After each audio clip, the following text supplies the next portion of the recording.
What's up, everybody, and welcome to episode the Game Room Podcast. I'm your host, Rome, along with my co-host, Dev. Dev, how you doing tonight? Hey, what's up? I'm doing all right. I'm also here with Forrest. The only nice thing I can say about New Jersey is that Forrest is from New Jersey. Forrest, how are you?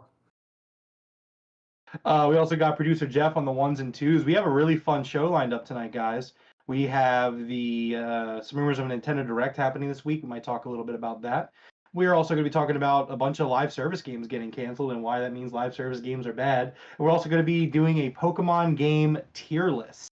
We're going to be redoing the one that we did earlier in this show's history because now we have two additional hosts, and I figured it'd be a good time to just kind of get our final tier list going for Pokemon mainline games for now.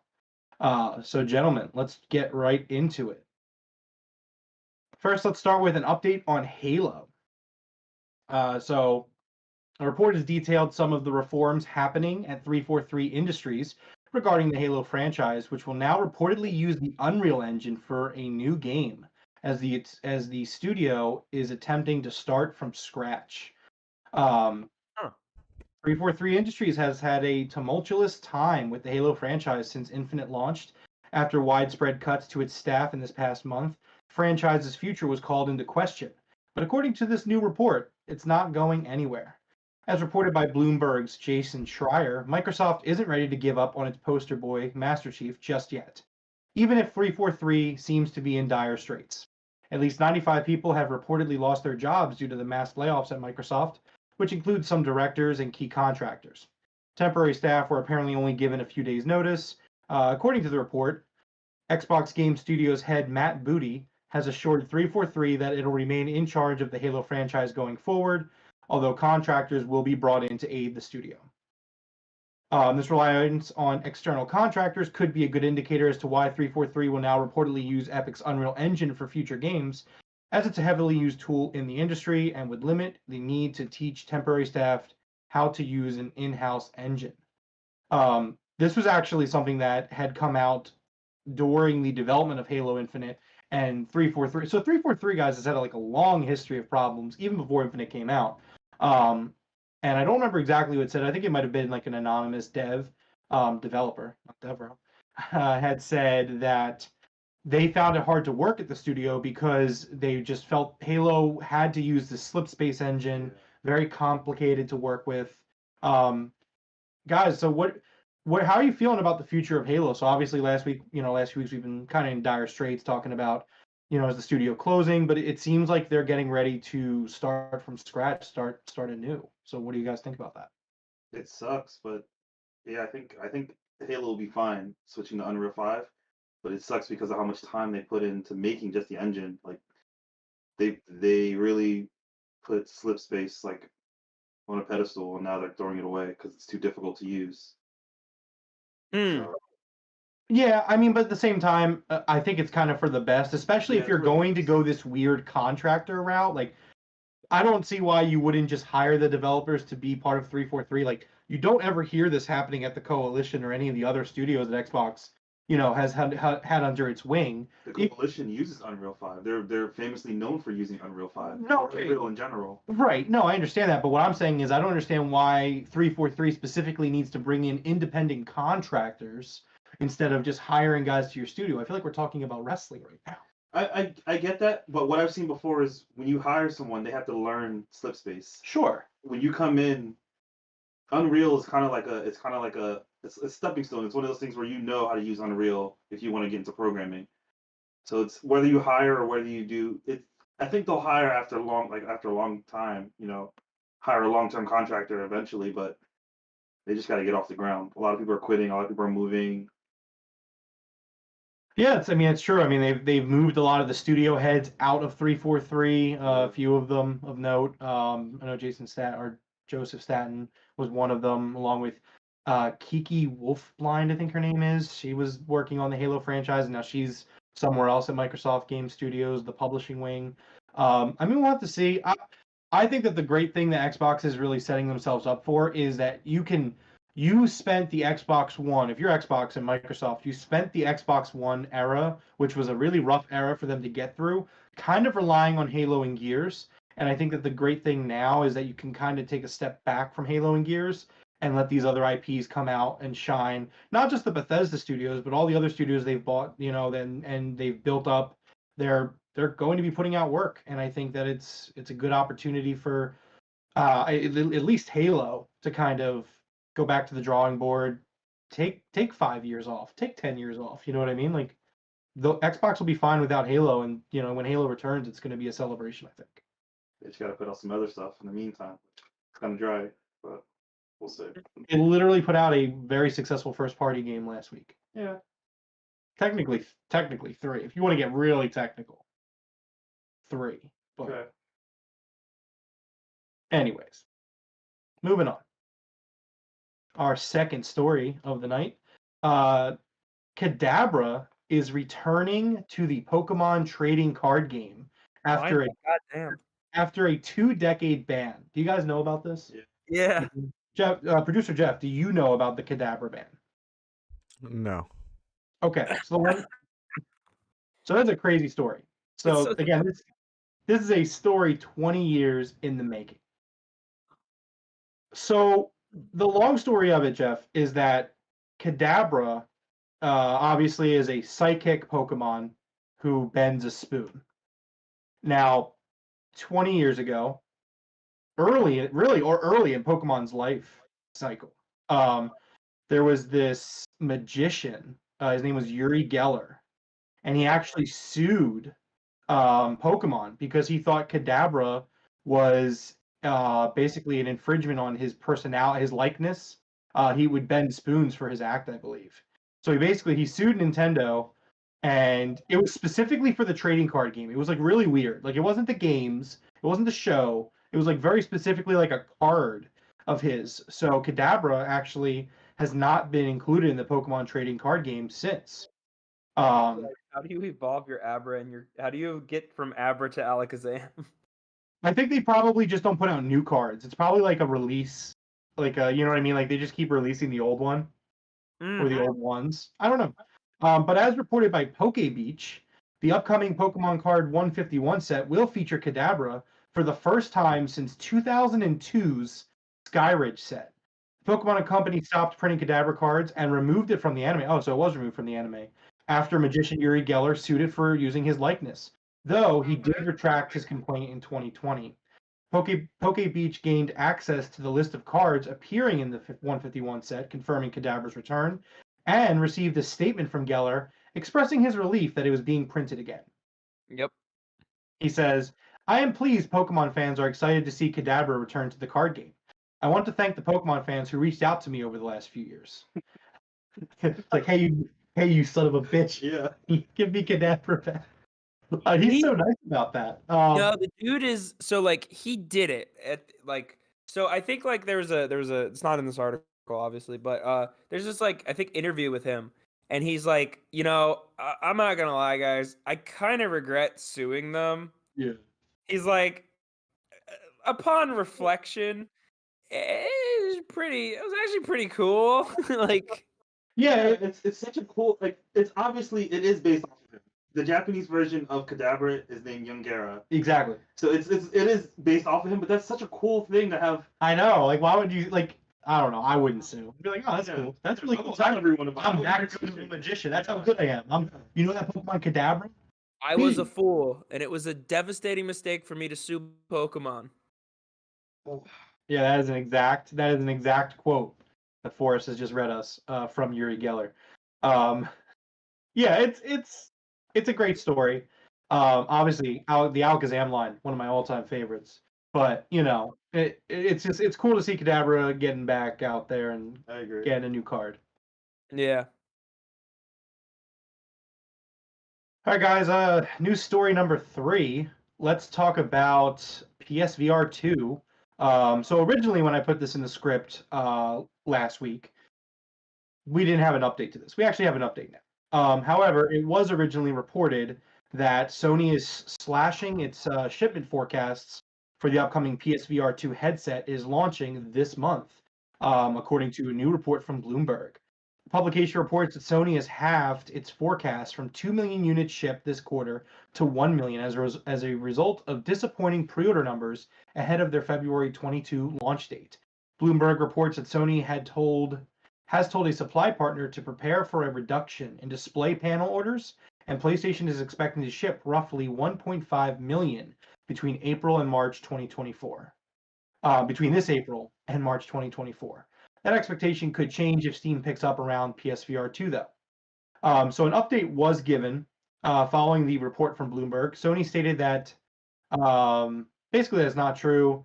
Publication reports that PlayStation has said it's not. PlayStation says it is not cutting production numbers for its upcoming VR headset. PlayStation told GamesIndustry.biz that it is seeing enthusiasm from PlayStation fans for the upcoming launch, which includes more than 30 titles such as Gran Turismo 7, Horizon Call of the Mountain, and Resident Evil Village. So Sony kind of got out in front of this and said it's not true. I think there's a kernel of truth to this. I think pre-order numbers are probably low. Two things that lead me to think that. And I'm interested in PSVR 2. I really am. But I've seen it launches in like 3 weeks. I've seen Really? Yeah, thank you. I've seen there's been no marketing for this thing. Like there's just none. And like I'm watching TV right now because playoff football is going on. Obviously I watch wrestling, so like I'm even watching television right now and I'm not seeing commercials. I'm not seeing ads online. I'm not seeing like content creators. I think there were a few impression videos, but I haven't seen a lot of marketing. And I think that's a big problem, especially when you're charging the price of a PS5 console for this add-on.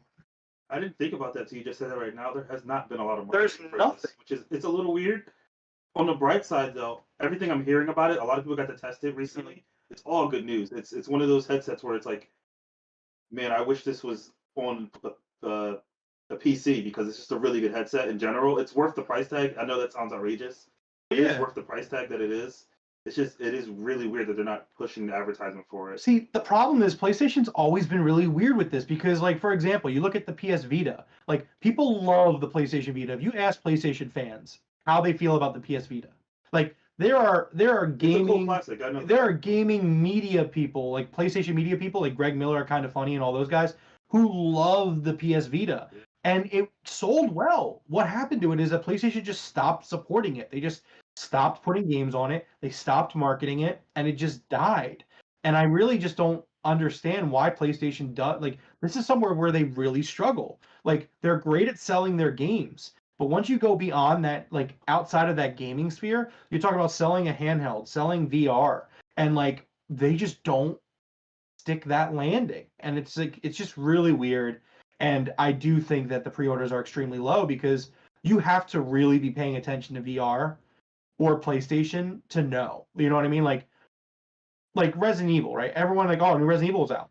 Everyone knows about it because of Resident Evil. And like it gets marketing, it's the whole thing behind it. But like unless you watch CES or like the Game Awards, like do you know PSVR 2 is a thing? I don't know. I think existing like if you have a PSVR 1, you probably know about the PSVR 2. I think it's in the ecosphere. I think they do need to advertise it. I mean, we got the Super Bowl next week. We'll see if there's a PlayStation ad for VR. We'll see. It is coming out this month, so The Day Trading Doge also said that the guy who sued Pokemon got his ankles bit twice. he deserved it. He did. He really did. Day Trading Doge coming in with a dub of a comment right there. All right. Let's see. Oh, Forrest, did you have anything you wanted to add to the PSVR 2 talk before we move on? I think I really said it all. Okay, that's fine. Well placed, really. Yeah, that's true. It was very well placed. All right. Next up on the list, an interesting thing here. So I came across this tweet, right, and this is from Andy Robinson, editor at VGC News, ex-game writer, worked out, on Ukulele among other things. Just a games writer who knows people, right? So last week we talked about how Xbox, Nintendo, and PlayStation are all skipping E3 this year, at least in terms of a show floor capacity.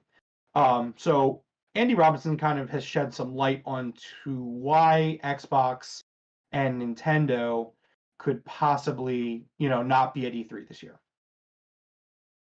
Andy goes on to tweet, one of them has no games and the other has no marketing budget. It's still there, just likely without a big booth. He goes on to elaborate by saying no budget. He means very little, like a reduced budget.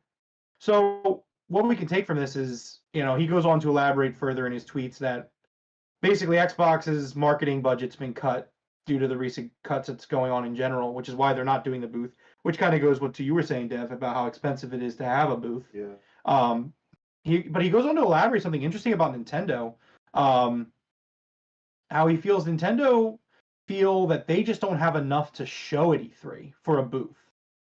And I find that interesting, but also a little concerning for them. Not having enough to show for a booth. We don't know what's coming out this holiday season for them. And the fact that they aren't going to have anything major to show at E3, I think that's really concerning for Nintendo. Hey, that's kind of what I was saying last week. We don't know what they're going to show. I doubt they have nothing. Well, he's saying that Nintendo as a team feel that they don't have enough strong titles to show at E3, which is why they're not going to have a booth. Again, doesn't mean they're not going to do a direct. It also doesn't mean that Xbox isn't going to do a showcase. They've already said they're doing a summer showcase. It's just all about being on that E3 floor. I mean, Nintendo has gone to E3 with one game on the showroom floor in the past few, before. The one year obviously was Mario Odyssey and then Breath of the Wild the next year, which those are big games. Yeah. But I mean, you don't have anything to I don't know. Like that's a concerning thing for Nintendo right now. I think it comes down to the price thing actually. Like maybe like so they generally take their big game. They might just not have that big game. For them, I think it's just how they see E3 and the floor. So it's more that I think they're just like, we ain't got an Odyssey or a Breath of the Wild for them to play, so maybe it's not worth it for us to rent the space. Yeah. And Nintendo's always weird like that, where yeah, they might not have much at E3, but then in September they'll drop a Fire Direct and show what they have for fall and winter. So it's it's whatever. It's Nintendo. It's not, we don't know what they're doing. Excuse me. Yeah, no, I mean, again, it is kind of concerning though, but I guess you're right. I mean, Nintendo just does what Nintendo wants to do.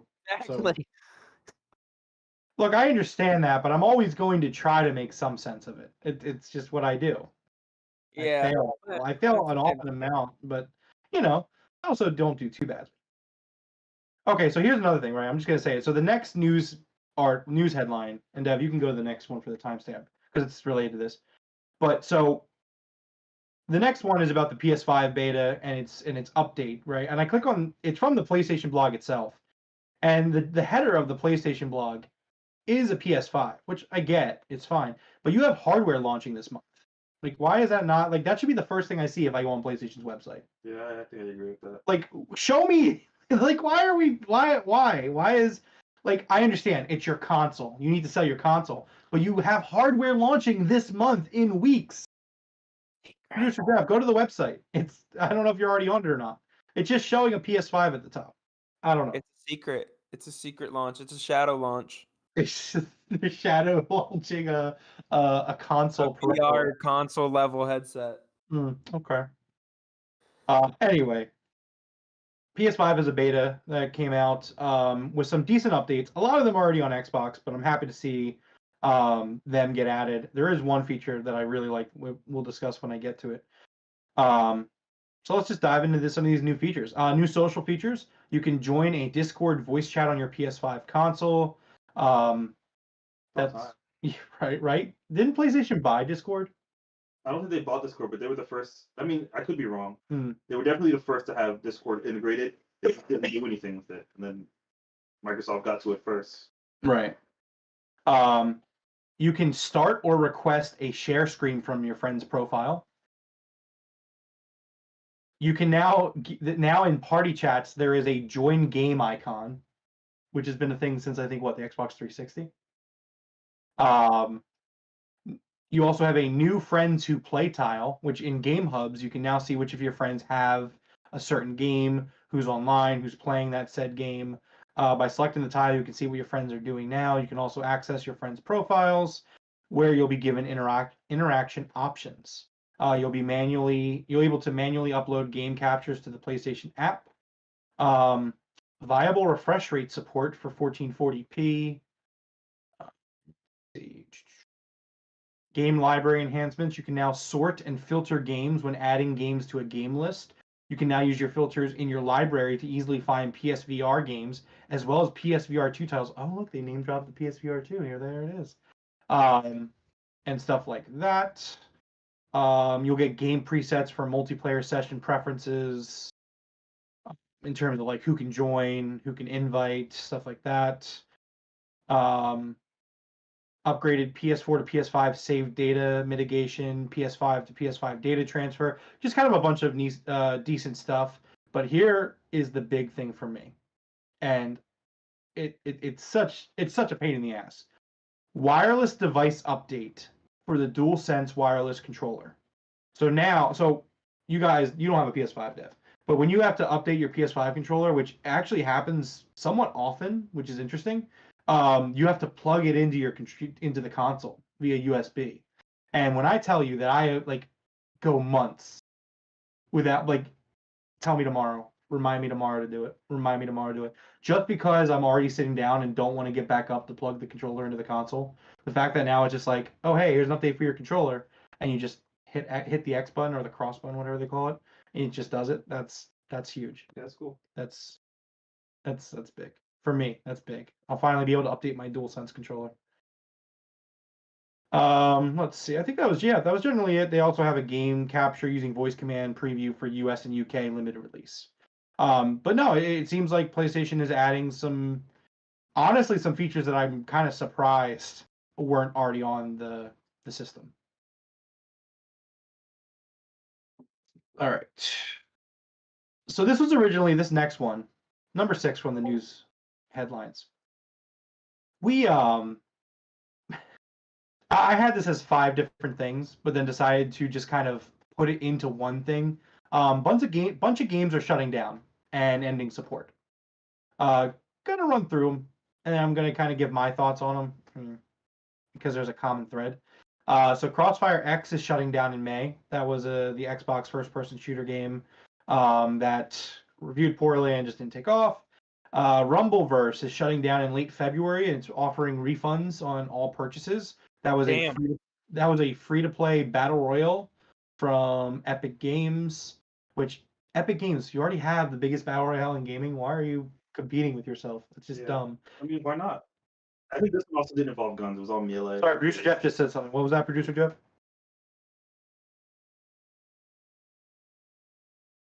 I don't know. I think they're giving refunds because it's closing down 6 months after it started. Yeah, it just launched. Yeah. A lot of these just launched. Apex Legends Mobile is shutting down after only 8 months. EA is also canceling their Battlefield mobile game. Knockout City, which is a dodgeball live service multiplayer game, was also shutting down their servers. I believe that one's in May. I didn't write that down in the notes, but it's in the article. They're doing it. They said they're doing it. So, bunch of games, guys. Bunch of live service games. Weren't open for very long. Most of these were under a year. The only one is Knockout City. Knockout City, to be fair, was live for 2 years. Like, I'll give it that. But 2 years is still not a long time. There are games on the 360 with multiplayer that you can go back and play still. Why do we think that these games are failing? I mean, Crossfire X, it apparently is not a good game, period. So we could just throw that one out. But let's look at these other games. Why are these games failing? Most of these were under a year. The only one. I mean, it's that simple. Thanks, Sherlock. Why are they not playing them? They're not good games. There's better games out there. Why play Rumbleverse when there's Fortnite out there? I don't disagree. I'm not disagreeing with you. What is Rumbleverse? It was exactly. See what I mean? It was a free to play battle royale that Epic Games launched. I remember. It's a dodgeball-esque game. No, it was Knockout City. Knockout City. Rumbleverse. No, it was like a brawling. It was like a melee battle. Character. Oh, this is wrestling Smash based, Bros. like a luchador or just a wrestler in general, and you go around. It's like Fortnite, but hand-to-hand combat instead. Yeah, that's what it is. It was Fortnite with hand-to-hand combat. Okay, that's actually kind of cool. Well, you didn't play it for us, so it's shutting down. Yeah, it costs money to keep these games open. They want people to play it, and no one's playing it. So See, for gotta be me, fun. and it goes in line with what you're saying about nobody's playing these games because there's better options. Yeah. I think it's an oversaturation of the market. I think That too, of those type of games, it's the definitely battle royale yeah. live service games, which again, like live service games, you want people to keep coming back. Yeah. Is that correct? Yeah. Right. So if there's too many, like things are going to fail. Yeah. That works with anything though.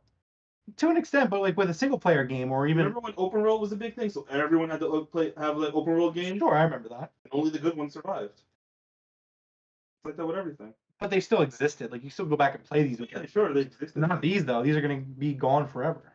Good. No one will cry about it. No, I mean, but yeah, I my big takeaway was I saw these as just an oversaturation of the market. Live service games. The Apex Legends one honestly really surprises me. Because Because it's mobile, I get yeah, that, but mobile. it's very surprising. Like, I mean, all the other big battle royales have their mobile games going strong. I mean, Warzone mobile's going really well. Fortnite Suck, on though. what? I said they all kind of suck though. Yeah. Yeah.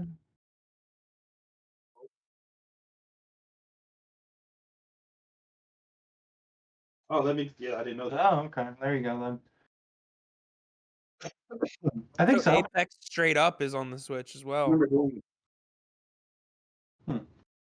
Yeah, I mean, so obviously for people that enjoy these games, it sucks to see, but I mean, just an oversaturation. I would like to see these game developers and publishers set trends. Stop trying to chase them. You know what I mean? Like, I just want to. I don't know. Well, I mean, to Epic's credit, I feel like they're just, they're just kind of a throw darts at the board kind of company. I guess so. When Like, you can They do whatever. Runeterra, which I've recently become addicted to. And it's like kind of a card game, Magic type card game, and I really enjoy playing it. Okay. Like, that's also an Epic game, and that's one of the best selling card games on mobile / And they PC. did try something new with this, It's not like it's another shooter battle royale. They want to do hand-to-hand combat. It is a little different, Yeah, definitely. Guess we'll just have to, these games are gonna go away, and then they'll make the same game again, and then they'll sunset that as well. Someone else will. They don't make it. Well, I guess that's the point. All right. Well, those are live service games that are getting canceled. Let's talk about other games being canceled. Actual possible good games being canceled, which I guess we'll never know if it's a good game or not. Next up, the Coalition has canceled 2 of its unannounced projects, so that way the entire studio can now fully be focused on Gears of War 6. According to industry insider Jeff Grubb, Xbox Game Studios, the Coalition, has canceled 2 of their unannounced projects, one of which was believed to be a new IP, and they're now fully working on Gear 6. During his Games Mess morning stream, Grubb claimed that in addition to supporting development on Halo Infinite and working on the Matrix Awakens Unreal Engine 5 tech demo with Epic, the Coalition did have 2 other projects it was working on, which have now since been canceled. Quote, they have canceled that smaller project as well as another project. So there have been 2 games canceled there so far. This was all reflected in the layoffs that happened at Microsoft, which did hit the Coalition a little bit. The studio is now going to move on fully to Gear 6. It has likely moved on to Gear 6 in full over the course of the last year, but definitely that will be their next game. So no longer going to be making that smaller game, which continues to be the fallout of what's happening with Microsoft Gaming and the layoffs. So basically, according to Jeff Grubb, this isn't really news. This happened about a year ago, but we're just finding out about it for the most part. That the Coalition is just fully working on Gear 6 now, which, I mean, I wanted to see what else they're making because I really do think the Coalition are a really good developer. I mean, we have to finish Gears 5, but you enjoyed Gears 4, and I feel like you were enjoying Gears 5 when we just kind of fell off there. Yeah.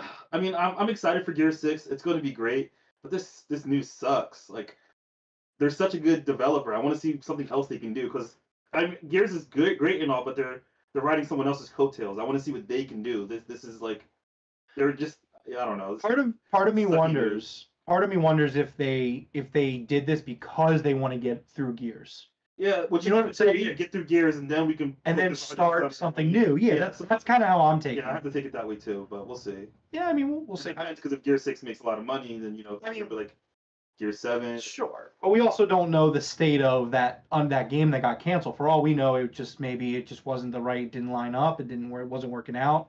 Maybe the top brass of the studio wanted to focus on Gears. That's what it was. They're spread thin, and you have to. I don't know. Right. Microsoft's like, we need games out. Focus on Gear 6, and then the layoffs, like they said. I don't know. It sucks, but I think we'll see what happens. Gear 6 will be good. Yeah, I'm really excited for Gear 6. I hope we get some news this year. I would love to get some news for Gear 6. All right, number 8 on our news headlines. Another game was canceled. This one hurts me. I'm upset about this one. EA has canceled a single-player game, a Titanfall game called Titanfall Legends. After it was announced on Tuesday last week that Apex Legends Mobile was being canceled, a new report from Bloomberg also states that another secret Apex Legend game has been canceled by EA. According to Jason Schreier, EA has ceased the development of a game based on the Apex Legends and Titanfall franchises. Known as Titanfall Legends internally, the game was being developed by Respawn Entertainment and was publicly unannounced. So over on Twitter, we had some kind of like updates on what exactly this game looked like. And Jeff Grubb was the one that originally reported this. They wanted to turn Apex Legends into a platform like COD. Titanfall Legends was a planned single-player part of that. Legends would show up and give you special powers. He also goes on to say that Titans would be like classic cars, rare and super expensive. BT would play a big role. Rampart would bring her back to life. Build and upgrade BT, which was the Titan in, I believe, Titanfall 2, and go on to search for parts of the Lost Ark to get super powerful. Lots of key people from the early,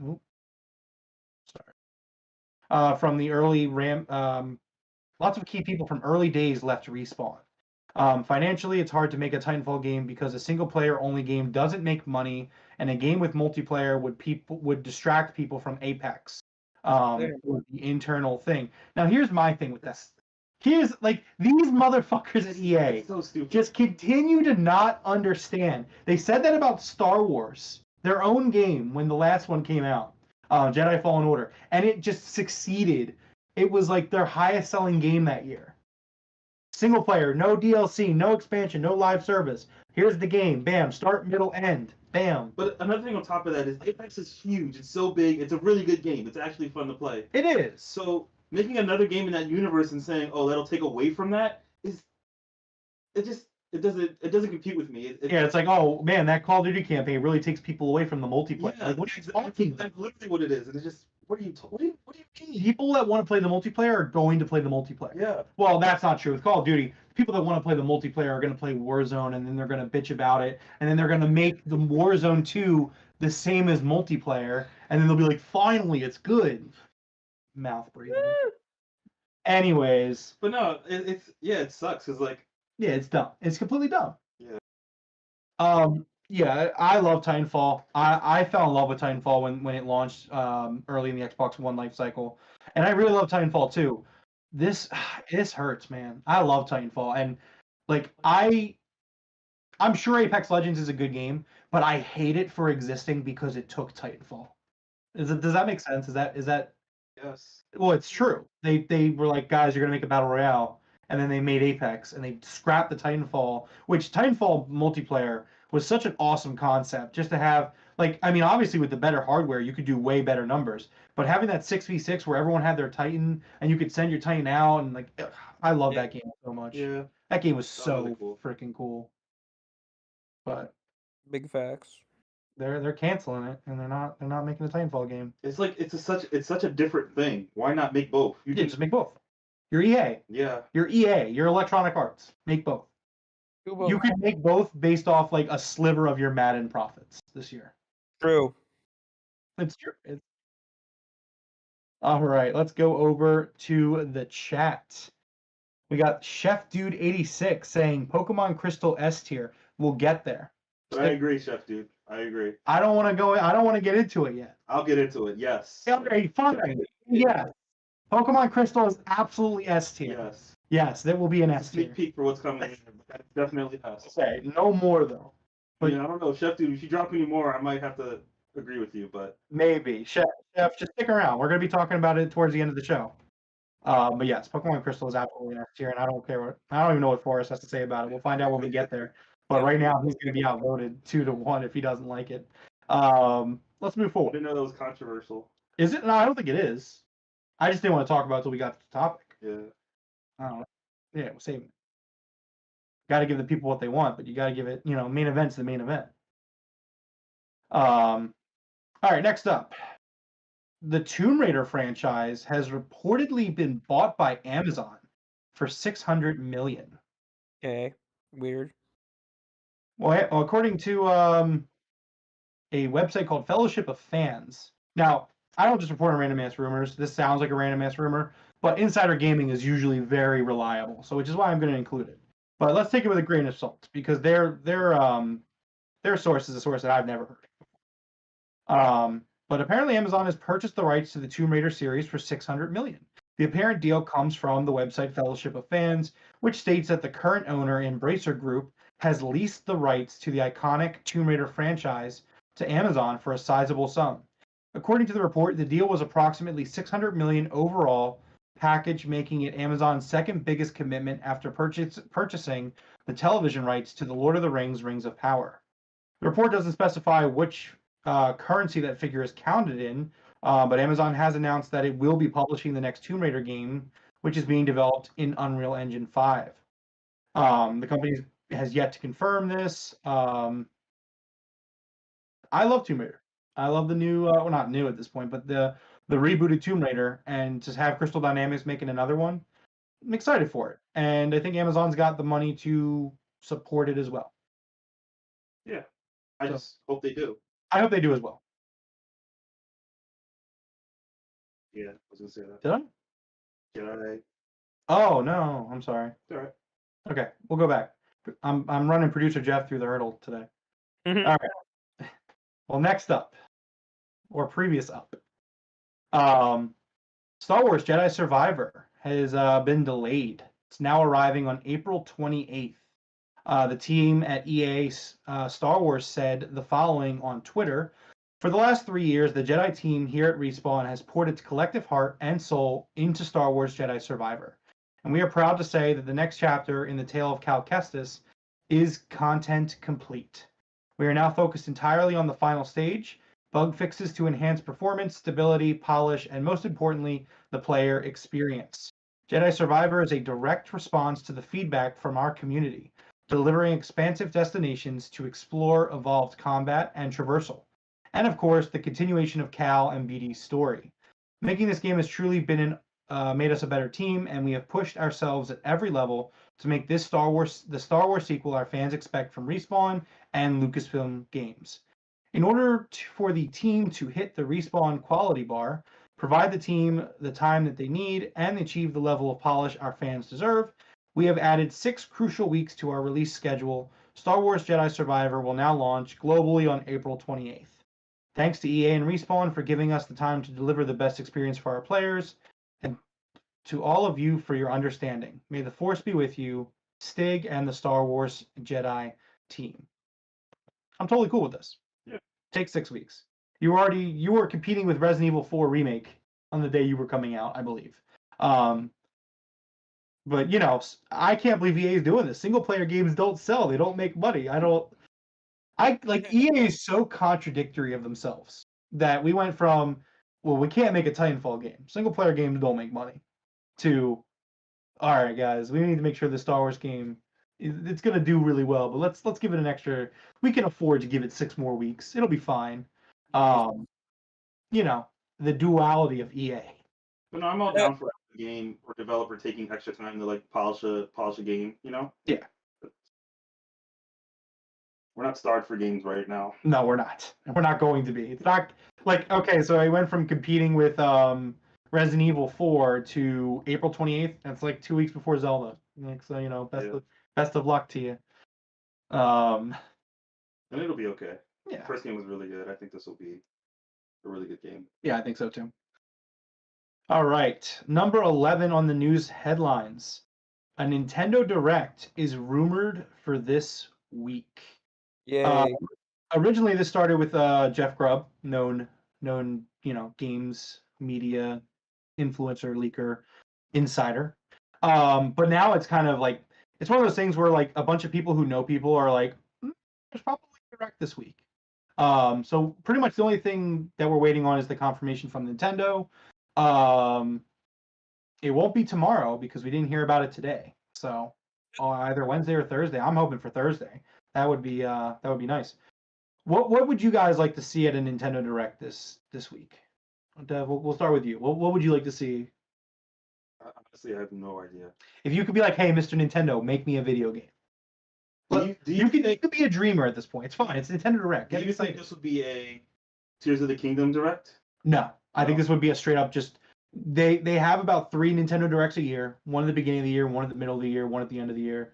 I think this is the major Direct. 40 minutes of something of stuff. I have no idea. I don't even know what to like. What would you want?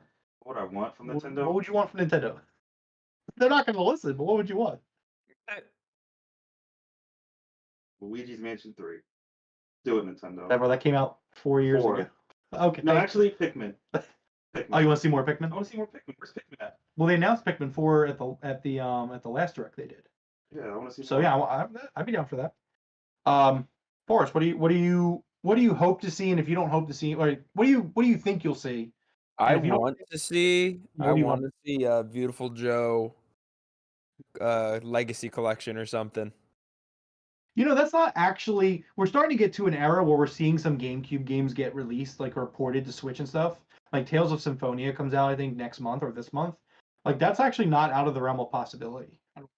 Yeah, also Capcom was toting about it being their biggest year, so I was like, all right, where'd have Joe at? Where Beautiful Joe at, my guy? So for me, I would say number 1, just fucking release Advance Wars. Number 1. Oh yeah. Number 1. Number 1. Just open the Direct and be like, guys, we realize that there is a war in the world, and it surprisingly the war hasn't ended yet. So we're just gonna fucking put out Advance Wars. Don't even put a date in it. Drop it that day. Yeah, it comes out today. Go to GameStop. Drive to GameStop. Like I'm gonna be like getting in my car. Like just drive to GameStop and buy it today. It'll be available today. The GameStop workers are already hard at work stocking the shelves. I think that would have been leaked already if that was the thing. It would have been. So yeah, it's not coming. It's not coming out that day. But yeah, no, I would just be like, just put a date on it. Just get it out. Like seriously. I would also expect. This is gonna be crazy. I think that they're gonna have a one more thing, as they always do. More I think Smash characters. Yes. No, but I would be happy to see that. I would be. I really would. Yeah. I think we're gonna see the next. You're gonna say I'm crazy. I think we see the next 3D Mario game, like the next like Odyssey 2. That team's been working on something since Odyssey 1. What are they working on? Yeah. Gotta be like, if not this, I think let me say this. I think we see it this year. I agree with that. I don't know if we see it this early, but I do agree we see it this year. It all depends on if they do a June Direct, but I think that's something we're gonna see. I think we're gonna see a Mario game, a mainline 3D Mario game, whatever they're working on. I do think we see updates for other games. Part of me really does think we're gonna see Smash Brothers. Like not on this Direct, but like we're not done with Ultimate. Like there's going to be like, all right, guys, 6 more characters. Like let's do it. I wish I could say I believe that, but I don't know. I think Nintendo would absolutely do that. I think that's actually a very believable thing for them. Because if Sakurai's not doing it, then don't even try. Yeah. I don't know.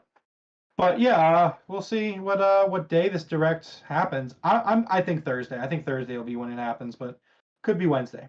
We'll see. If it does happen, that'll be our topic for next week. Will be the review and the discussion of the Nintendo Direct. So make sure you hit that like button and that subscribe button for us so we can talk about it together next week. All right. Next up on our news headlines, we have some details on Marvel's Wolverine game. Jeff Grubb is all over it this week. On the Giant Bomb podcast, Jeff Grubb launched into a conversation about Marvel's Wolverine, offering up several key pieces of information. Firstly, he stated that the game will have an M for mature rating, which means it'll be violent. I know, I'm so happy about that. He also explained that it will feature dismemberment, making it one of the most violent Marvel titles in modern gaming. It may not be a patch. It may not put a patch on 2005's The Punisher, which was originally handled the seldom seen adults only rating, but it's still quite visceral. That's Insider Gaming's little take on it. Furthermore, Grubb claimed that Marvel's Wolverines may not launch until 2025, but Insomniac is aiming for a fall 2024 release window. And when it does, it'll launch, or when it does launch, it'll boast a semi-open world linear design. Wolverine was revealed during a PlayStation Showcase event in 2021. It was reportedly targeting a launch window of fall 2024. However, according to the claims, it may actually be delivered in 2025. Let's see. That's pretty much what we have, I believe. The development cycle is apparently going to give away God of War like semi-open world linear design. These are all just direct quotes from what we kind of just touched on. I'm really excited for this game, guys. Yeah. This is going to be like Insomniac has really killed it with the Spider-Man games, and to see them do a Wolverine game, and it's Just going go to all out. just rated M for mature, Yeah. just Logan, just freaking just I was slice worried it. I was like just fighting with no blood, but no, they're going all out, so that's cool. Honestly, I would do the Spider-Man game, but like in that world, Oh yeah, but just play as Wolverine. definitely. It's like, okay, so you can't swing around the buildings, but you know you're Wolverine now. Like that, I don't know. I think that would be great. I mean, keep in mind this is going to be coming out after the next Spider-Man game too. So who knows where that franchise is going to be when this game comes around? Who knows? Maybe Spider-Man's in the game. Maybe Miles is in the game. Oh, they're definitely gonna make an appearance, 100%. Oh, I'm saying They're like, gonna do something. maybe Spider-Man dies in the next one. I don't know. You don't know. It's not out. That's what I'm saying. I get what you're saying. I think it might be tied in. We don't know who's going to be around. But yeah, I'm excited for this. What about you, Forrest? Yeah, no. I would love my violent Spider-Man. I would probably play it. Like I don't normally play those games. Like I don't really play anything really AAA for the most He only part. plays rated E for everyone. That's all he plays. Yeah, just rated D for everyone. But yeah, no, I'm excited for Wolverine. I want to see it. Like, I'm optimistically hopeful. That's where I'll say. Okay. All right, next up, Turtle Rock Studios. They are ending support of Back for Blood. Damn. Yeah, here's what they said. Greetings, cleaners. I guess that's what the Back for Blood players are. They clean. Okay. Well, hello, cleaners. Kenny Omega. What an amazing year 2022 was for us. First off, we wanted to thank you all for making Back for Blood what it is today. With our 3 expansions, The Tunnels of Terror, Children of the Worm, and River of Blood, we've traveled on a fantastic adventure together beyond the walls of Fort Hope. This phase of our war against the Ridden now comes to a close. Turtle Rock Studios is actually pretty small for a studio that makes AAA games. We don't quite have enough folks to continue working on Back for Blood content while we spin up another game. Yes, another game. Given this, it's time for us to put our heads down and get back in the lab and get back to working on our next big thing. Interpret cleaners, this is not goodbye. They go on to say that they will be, hanging out in their subreddit, their Discords, Twitter, Instagram, Facebook, website, talking about the game still. They're going to be quieter in the short term, but they will be back bigger, bolder, and better than ever. With much love and gratitude, Turtle Rock Studios. So Back for Blood, looks like they're done working on it. They're going to start working on whatever is the next thing for them. Cool. Yeah. I hope it's something original. I hope it's something from them because Well, so Back 4 Blood far, was very divisive. Like it was very split between like, was it a good game? Was it not a good game? well, I feel like that's just kind of their legacy at this point because that same thing happened with Evolve, if you remember. Yeah. It was very Yeah. like you either It was a really really liked cool it, idea, but- yeah. Yeah, it was definitely split. We'll I see. think Turtle Rock is a really cool developer in a sense that they're making these games that they want to make, and They don't seem like trend chasers. you know? exactly, and that's what I like about them. Like Like, and keep in mind, Treadwalk Studios, like these are the guys that made the first Left 4 Dead. So they were kind of like, well, we want to make another Left 4 Dead game. So they made a Left 4 Dead game with like card like features in it and stuff. And I think that's really cool. That being said, they're going to start working on their next game. So we'll have to see what it is. All right, Forrest, I know it's your favorite time of the week. It is time for the weekly update on the Microsoft. All right, bye. Bye. There should be a jingle for whenever we bring up the acquisition deal. Look, guys, it's part of the news. What do you want me to do? It happened. Producer Jeff, can you make it? Clip that and Producer Jeff, can you clip Devroro's jingle that he just made and just have it ready for future use? He can go back and do it later. Yeah. We'll see. And Producer Jeff is not making profit. Again, I'm throwing shit at the wall here at Producer Jeff this week. Producer Jeff is on the ones and twos, just like drumming away. get this over with. Is Forrest here? We can't do it without him. He'll be back there. Okay, let's just act like we're done. Dev, how you doing? Are you excited for the Super Bowl? Yeah, I am actually. I'm so fucking excited. Producer Jeff, are you excited for the Super Bowl?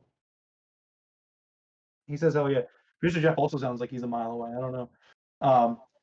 So we have to. Okay, so we're not talking about Microsoft anymore. So let's just get it over. He'll come back, and we'll do it. It's the bit. You got to stay true to the bit. What bit?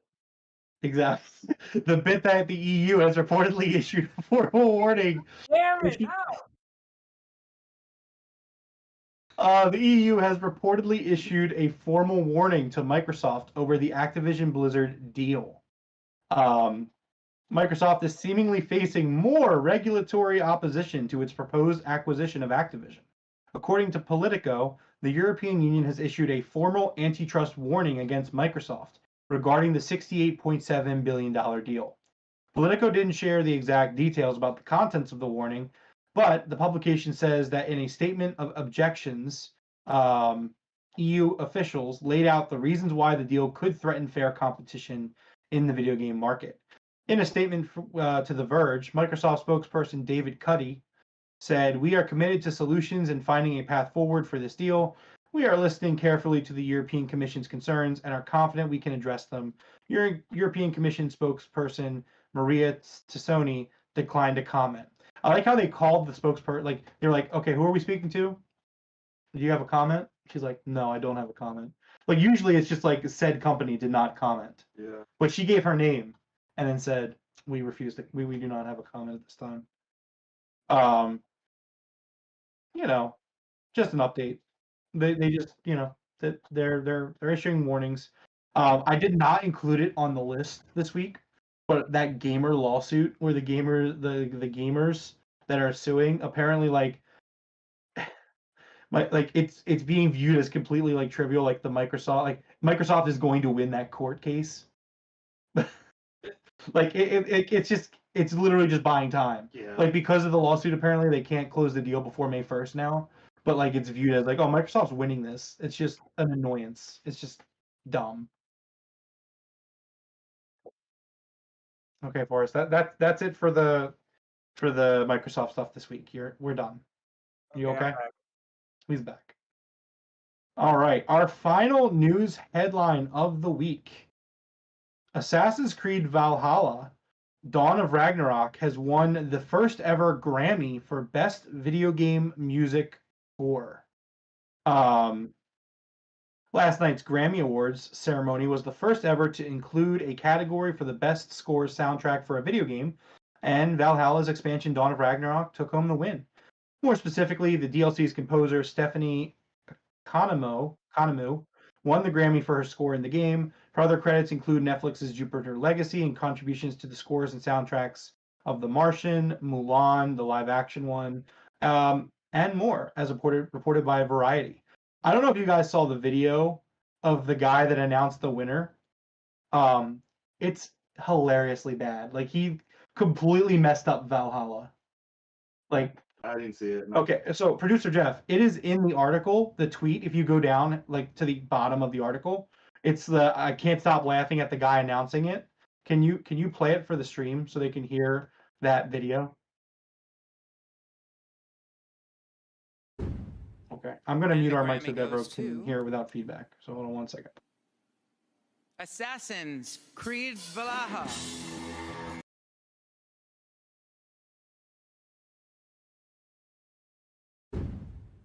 And the Grammy goes to Assassin's Creed Valhalla. Bruh. Valaha.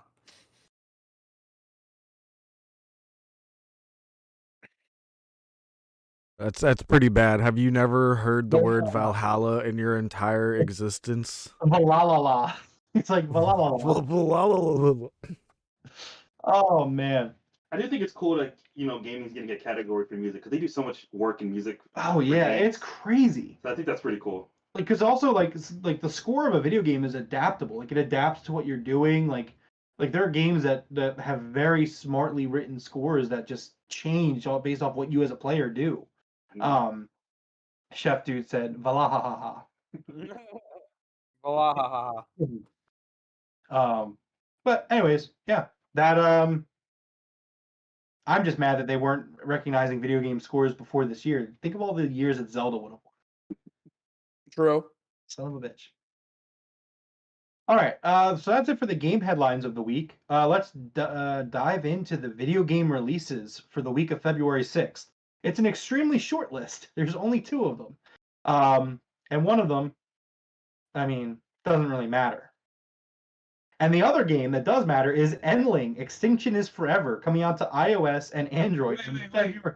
What? You said one of them doesn't matter? Yeah, and the other one is Endling, Extinction is Forever. Where's the other one? This is game releases, right? Yeah. You skipped over one. No, I didn't. What is it? The only game that's worth playing, it's coming out this week, is Endling Extinction is Forever for iOS and Android on February 7th. I don't understand. Wait, what is the other game?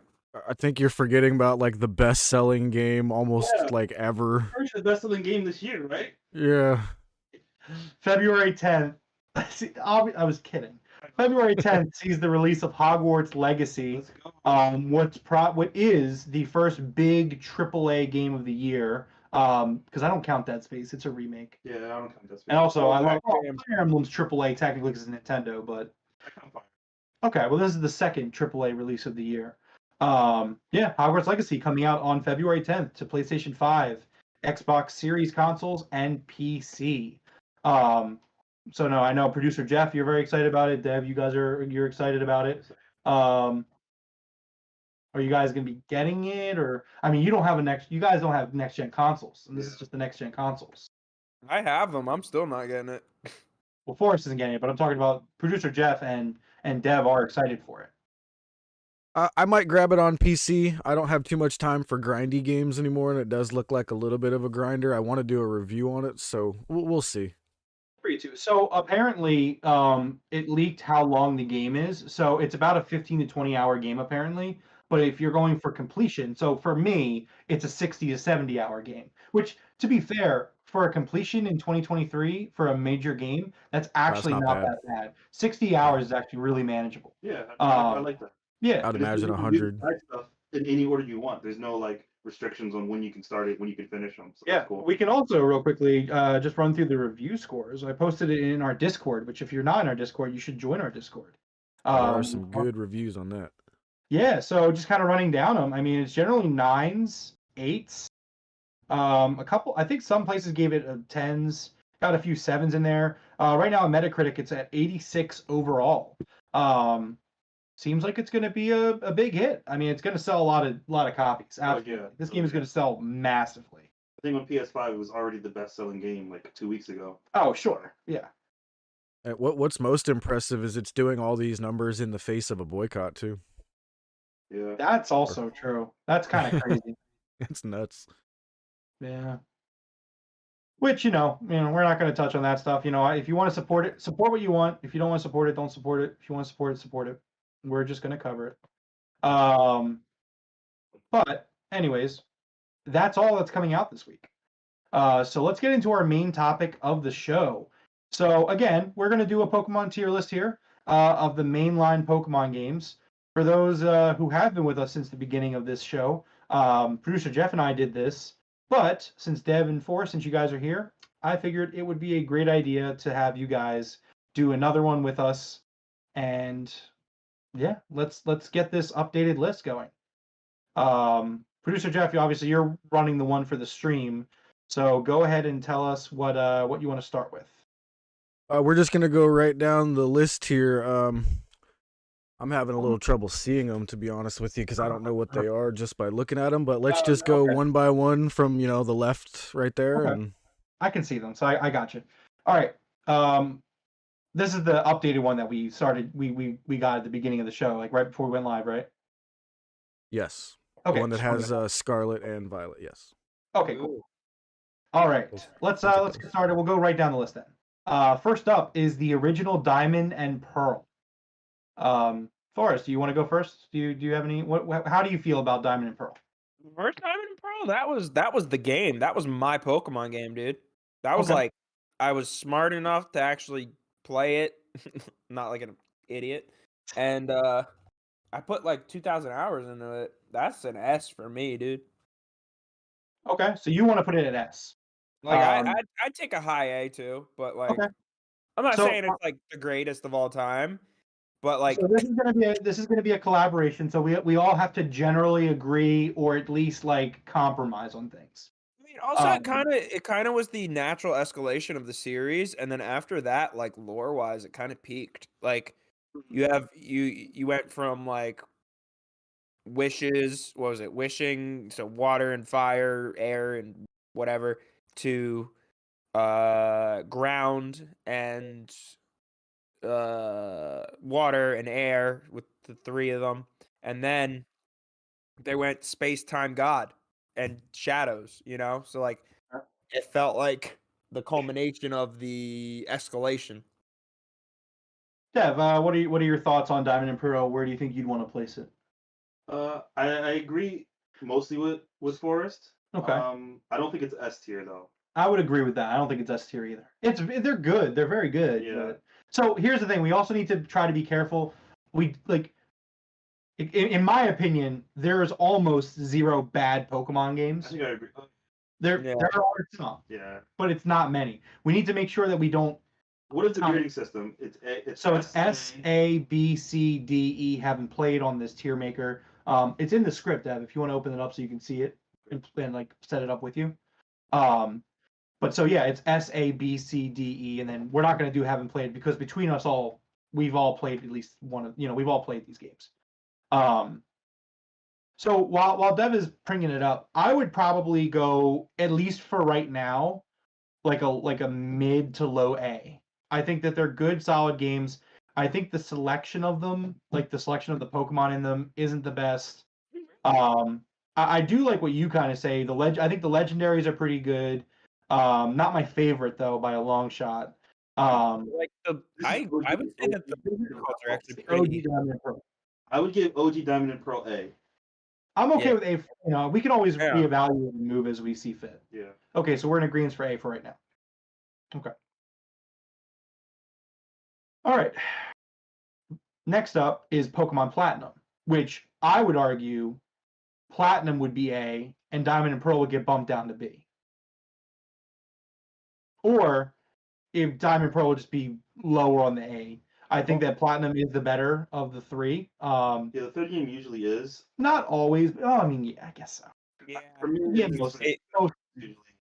Producer Jeff missed your guys'. What did you go, A or S? I'm sorry. You went A. That's what I thought. Okay, just checking. Okay. Sorry, Producer Jeff. I'll try to clarify before we move on. No, I just stopped Got it. listening. First. So you see why we're redoing this topic? You see? The original tier list was just me doing them, and Producer Jeff was like, well, I haven't played like 80% of them. So I agree with you. I would put Platinum above Diamond and Pearl. well, so that's my question there. A. So you think that all three should just be A? I think. Okay, that's fine. I'm okay with that for now. So Producer Jeff, the next one is A. Gotcha. Okay. All right, the next one, which this is the hill I will die on, so we're just going to get it out of the way now. Heart Gold, Soul Silver. Heart Gold and Soul Silver are the best Pokemon games, hands down. They are S tier. bare minimum, they are middle of S tier. But like for me, Heart Gold and Soul Silver, like that was perfection. That was Pokemon perfected. Like that was it right there. You're not Yeah, getting that was any the perfection of the old style. Yeah, you're not getting any arguments from me. I think that's not even mid S. I think that's Well, that's what I'm saying. I'm saying bare minimum. Like if you guys were both like very against it, I could maybe settle for a mid S. But like Heart Gold and Soul Silver are just the best Pokemon games. They just Yeah. are. I agree. Like everything about them. Like I mean, it's kind of you'll see when we get to the original Gen 2 games. But like Gen 2 is just the coolest thing. And like, is there some nostalgia there? Absolutely. But the fact that like you go through this new Pokemon adventure, and then when you're done, you're just like, oh hey, why don't you go back to the last games? You know, go back to Kanto, challenge Yeah, all the no. gym games, and then 10,000,000,000% agree. and then you climb Mount Silver, and like the graphics in that game are great. Like that is that 2D sprite based Pokemon at its best. And just it's just Yeah. perfect. It's just perfect. I agree. Yeah, Like I 10, love 10 billion%. Also, it was the original sequel. Like that was supposed to be the last game. Yeah, originally they just wanted Gold and Silver to be the end of the series. That's why it has its best ending. You know? It really does have the best ending. Climbing Like, Mount that had the Silver, best post game. especially if you don't know. You're like you finish Yeah. up like number one, you finish Johto, and then you launch the game back up, and and they're just like, hey, go to Kanto. You're like, what? Yeah. And then you do all the gym battles, and they're like, hey, you should go climb that mountain over there. You know, there might be something up there for you. Yeah. And then you get up there, and fucking Red is standing there. Chills. Like that's one of my all-time, like the greatest moments of video game history, bar none. So good. But I'm glad that we all agree. S tier. That could have went very upsetting for me if you guys hadn't agreed. I agree. I never got to I know, play it's it fine. until Monday. Like I finally got to play it for the first time, So and real I'm like, quick, oh, I get it. I didn't know that you played it recently. well, he did a soul. I was going to ask him about this. He did a Soul Link Nuzlocke. Yeah. First, what happened? Because I didn't get to watch it. I was going to watch it, couldn't make it, and then like you were like, "Hey, I'm doing a Soul Link," and then like an hour later you tweeted, "Yeah, about that. It's my fault." We got jumped by whatever the kid's name is, the rival. Right. Yeah, I literally walked out of the gym and I hooked a left after the second gym, and I was just like, I don't know, because I'd already been over there. I didn't realize he was there. And I had just lost my only counter to his Meganium. So he sweeped us, and he sweeped me, and then because of that, my partner, my mod Yatsura, also had to sweep and box all the Pokemon, so we lost the run right there. Yeah, speaking of the rival, this is a dumb kid moment. So when I was a kid, first time I played Gold and Silver, it was Silver specifically. You know when you run into the rival and like it's like, oh, he's like, my name is question mark, and I'm gonna be the greatest trainer of all time, and he runs away or whatever. And then like you go back to the lab. Oh, such a stupid kid moment. And the cop is there, and like the cop's like talking to the professor. He's like, "Wait, you ran into this guy? What did he say his name was?" And I was like, "Well, he said it was question mark, question mark, question mark." So like now I know you're just naming your rival. And they actually make it better in Heart Gold and Soul Silver because they say, "Oh, you saw his ID card." So they clearly changed it because other people did it too. But like as a kid, my first like 2 or 3 playthroughs of, in fact, it might have been more than that. I don't even remember how many. Like when the cop says, "What's his name?" I was like, well, he said it was question mark, question mark, question mark. I think it's a weird name, but what do I know? I'm 10. Rome rolls up on the playground. Everybody's talking about their rival, and then he just like looks at them, and it's like, "Wait, you guys got to name your rival? I thought it was question mark, question mark." No, and you know what the funny thing is? It never came up. Like nobody ever was like, no, like, they just called him the rival. So it's like, Great. I was never corrected. I was never pointed out. So again, dumb kid me. Those games came out in 2000. I was 7. God You know, damn, what do you that want? is a beautiful story. I know, but clearly, I love clearly, I was not the only one that did this because in the remakes, in Heart Gold and Soul Silver, they changed the entire script on it. They were like, oh, he dropped his ID. You picked it up and you looked at his ID. You saw his name on the ID. And then he runs back, grabs his ID, and runs away. Clearly, I was not the only person that did it. So you felt very personally validated. Absolutely, I did. You're like, they did this for me. Exactly. Oh, this one's for all those kids out there that named their rival question mark, question mark, question mark. What can you do? I mean, it makes you feel better. My last 3 Pokemon game playthroughs, I've named my rival Forest. Damn it. I always go against my virtual boy.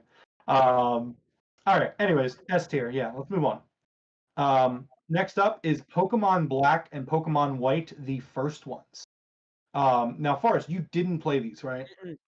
Okay. This is the only gen I never played. I've only heard amazing things. I've seen the story. I just yet to play it. And at this point, I'm not going to play it because You think there's going to be a that's remake? going to get the remake treatment.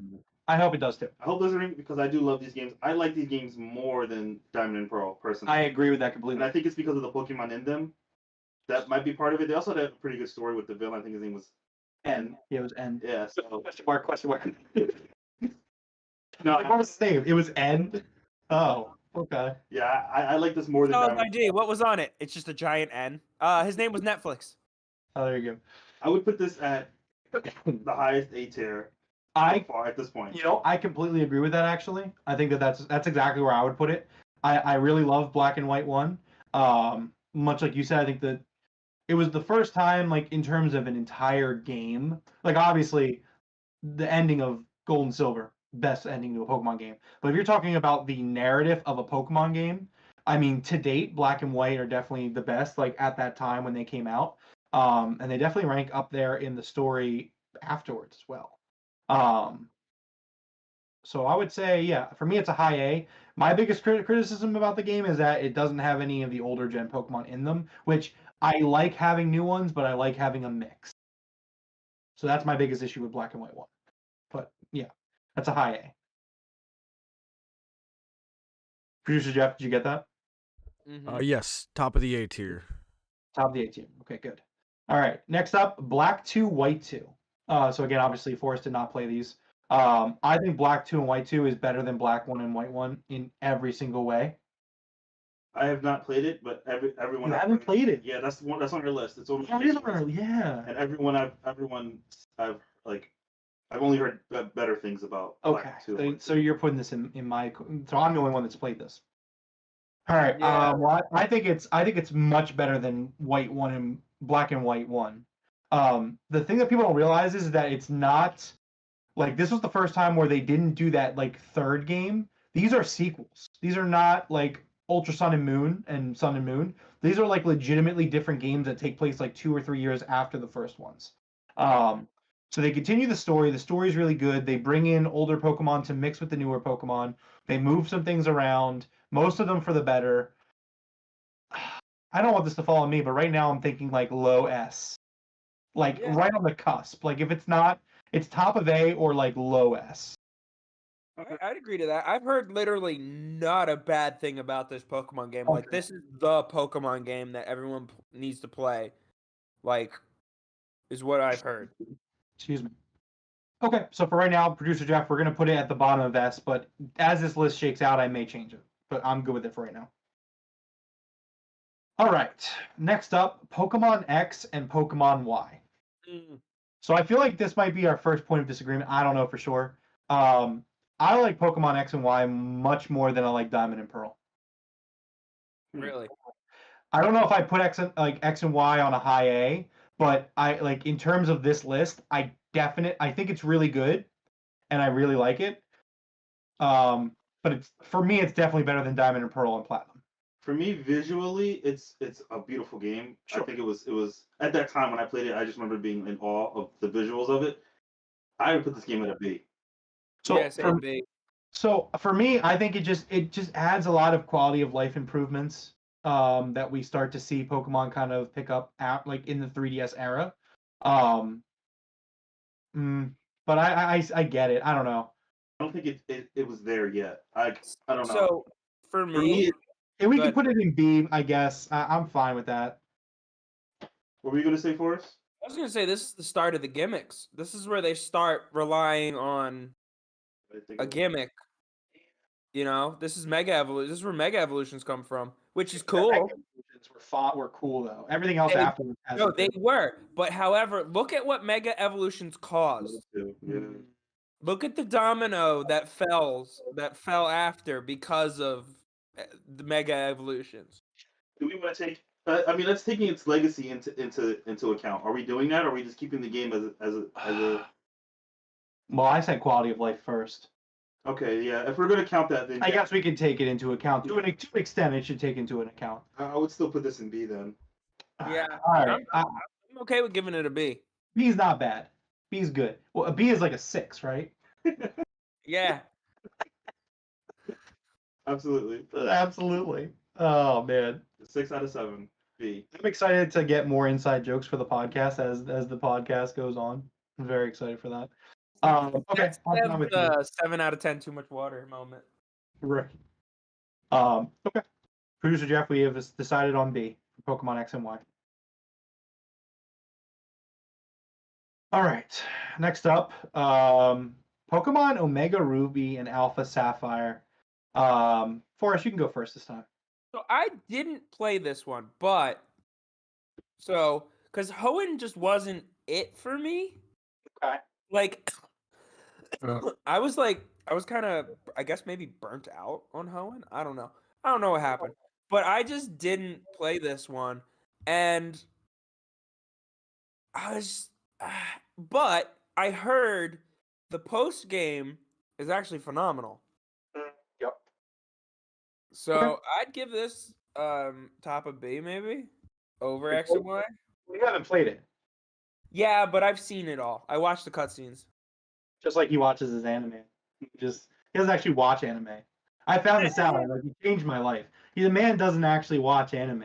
He actually just like watches like recap spoilers of a season of anime. He's like, oh, I've seen it. When I found out that he didn't actually watch Code Geass, like that broke my heart. That like legitimately. I did watch Code Geass. I just didn't watch it all the way through, step by step by step I by didn't step. watch the whole show. I just I watched a recap of it.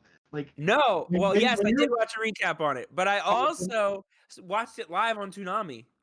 Forrest, when your wife revealed this to me, and she like went out of her way to make sure that I knew, because she knew how much I love Code Geass.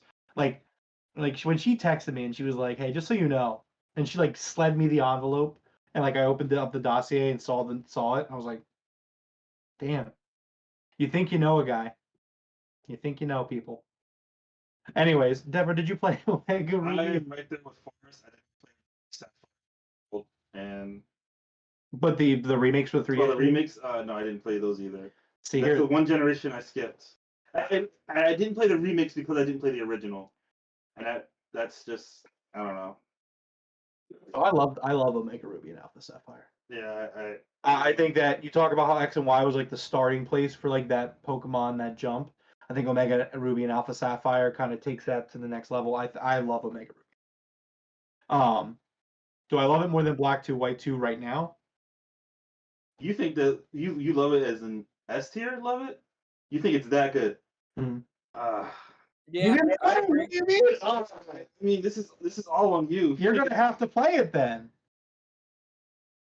It's either the very top of A. I've not heard to the caliber of. What have you heard bad about it? Nothing bad about it. It's Okay. I haven't heard. It's just it's. I don't know. I don't know. I really love Omega Ruby. I heard good things, like nonstop good things. Like I saw all the post credit scenes and stuff. Like the whole they finally I remember trying to get Deoxys. This actually puts Deoxys in the game. Like, you know, I don't know. I appreciate that. Like you don't gotta go do all the running around. Fucking battle. Like Isn't Deoxys? And I've never played it and never gotten Deoxys. you before, so- catch Rayquaza at the end of the post content or whatever. Yeah. You catch it and then you fly it into space and battle Deoxys because an asteroid is hurtling towards Earth. It's badass. But I'm saying I've caught Deoxys before and I haven't played that game, so there has to be another way. No, well, Deoxys was originally a Gen 4. Yeah. Then maybe that's when I got. That's why you. That's when you got him. He wasn't in the original Emerald. I mean, yeah. Yeah, like so he was in between the two essentially. Yeah, Because he me. was a movie. So yeah. So like, here's my thing. Like, I don't know. Like this could be like kind of like a Majora's Mask Twilight Princess thing for me, but it's like right now I would say I do like Black 2, White 2 over Omega Ruby Alpha Sapphire, but there are definitely times where I'm like, man, Omega Ruby Alpha Sapphire is really good. Like really, really good. Yeah, that was actually probably like the first real remake where everybody was like, "Oh shit!" Well, No, wait, no, Heart Heart Gold, Soul Silver. Gold, Never mind. Heart Gold, Soul Silver. But see, like I almost feel like while Heart Gold, Soul Silver is just perfection, but that's also a testament to Gen 2. I think Omega Ruby and Alpha Sapphire takes what Gen 3 was and just perfects Gen 3. Like it's just excellent. Like and like of the highest quality for me. I agree with that. If Chef Dude's here still, I would like Chef Dude to kind of jump in and either tell me I'm right or tell me I'm wrong. Yeah, I'll take Chef's Dude's consideration into wherever you put it into. Okay, so I'll tell you what. We'll leave that one for now. Okay. We'll come back because the next one I think is going to be really easy. Producer Jeff, we are not placing that Omega Ruby Alpha Sapphire yet. We are going to move on to the next one, which is Sun and Moon. I fucking hate Sun and Moon. Yeah, like E. C or D, dude. Like, no, E. It's E. Sun and Moon is E, especially the original Sun and Moon. Ooh. Like, is there a disagreement? No, Like, Z honest sucked. disagreement. Ultra Beast stuck. It had some gaming things, What were they? but What were they? I think some of the Pokemon are pretty cool. Okay, Mimikyu's cool. Other than Mimikyu and like the starters, not even all the starters, just two of the starters. Like, what other Pokemon were introduced? No, in Sun and Moon? those are pretty cool too. The starters were cool and Mimikyu was cool. Other than that, they all look like hideous. They're like they're supposed to look like amoebas in the water, or like they're just not like they're hideous. Yeah, the Pokemon from that gen kind of suck. Regional forms? Yes, Yeah, because which I don't like regional forms personally. I do. They're a little wacky. Like Executor, I didn't like his regional form, but like I think some of them are cool. I think regional forms Some of them hit. Some regional forms complicate things too much for me. It's like, hey, do you like Vulpix? Like, yeah, I like Vulpix. Well, do you like the Alolan Vulpix or do you like the regular Vulpix? Like, it just gets it muddies the waters for me. I would rather them just come out with a new ice box. Gimmick. I think the regional forms are better than gimmicks. Well, Sun and Moon also had the Say that worst too. gimmick, which was the Z moves. Z moves suck. They're terrible. They're so bad. You can stay in E. Sun and Moon is E. Until you guys can argue against it, it took the gym formula, threw it out the window, which is like one of the best things about Pokemon is the gym. Dude. I think Chef Dude came back. Oh, did he come back? Let's go. Let's see. Chef Dude's back. Yo, Chef Dude. We're ranking Omega Ruby Alpha Sapphire. Where would you put Omega Ruby Alpha Sapphire? Because they haven't played it. Oh, damn, you never played it either. Chef says never played it. I think Gen 3 was really fun, but lacking some depth. Easily Elite Four were kind of disappointing. The main baddies were kind of like pushovers. Story was tight. So I agree about all those things with Gen 3. It sounds like But you're talking about the Omega versions. he's talking about Emerald. He's talking about like Ruby Sapphire, which that's the other thing. Gen 3 actually does have a pretty dope story.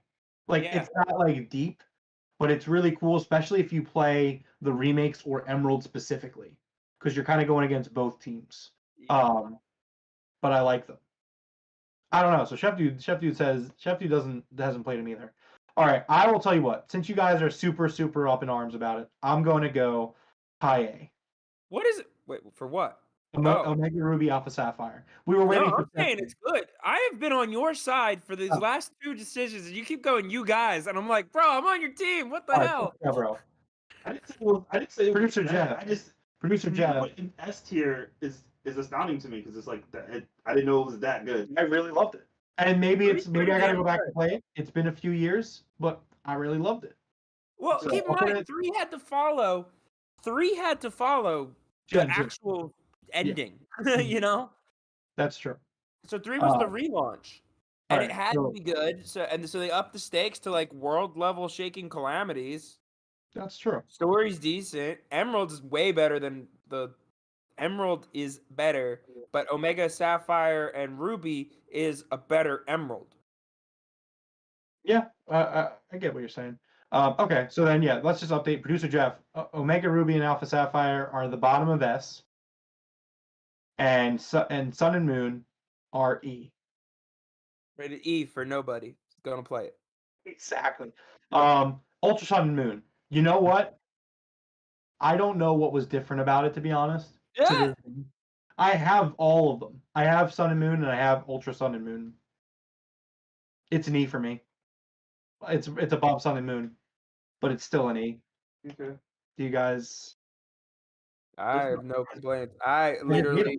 They're not good. They're terrible games. Well, that was another thing. I was like, I got pissed off because I was like, what the fuck is this shit? Like, this is just the same game again. I don't give a fuck. What?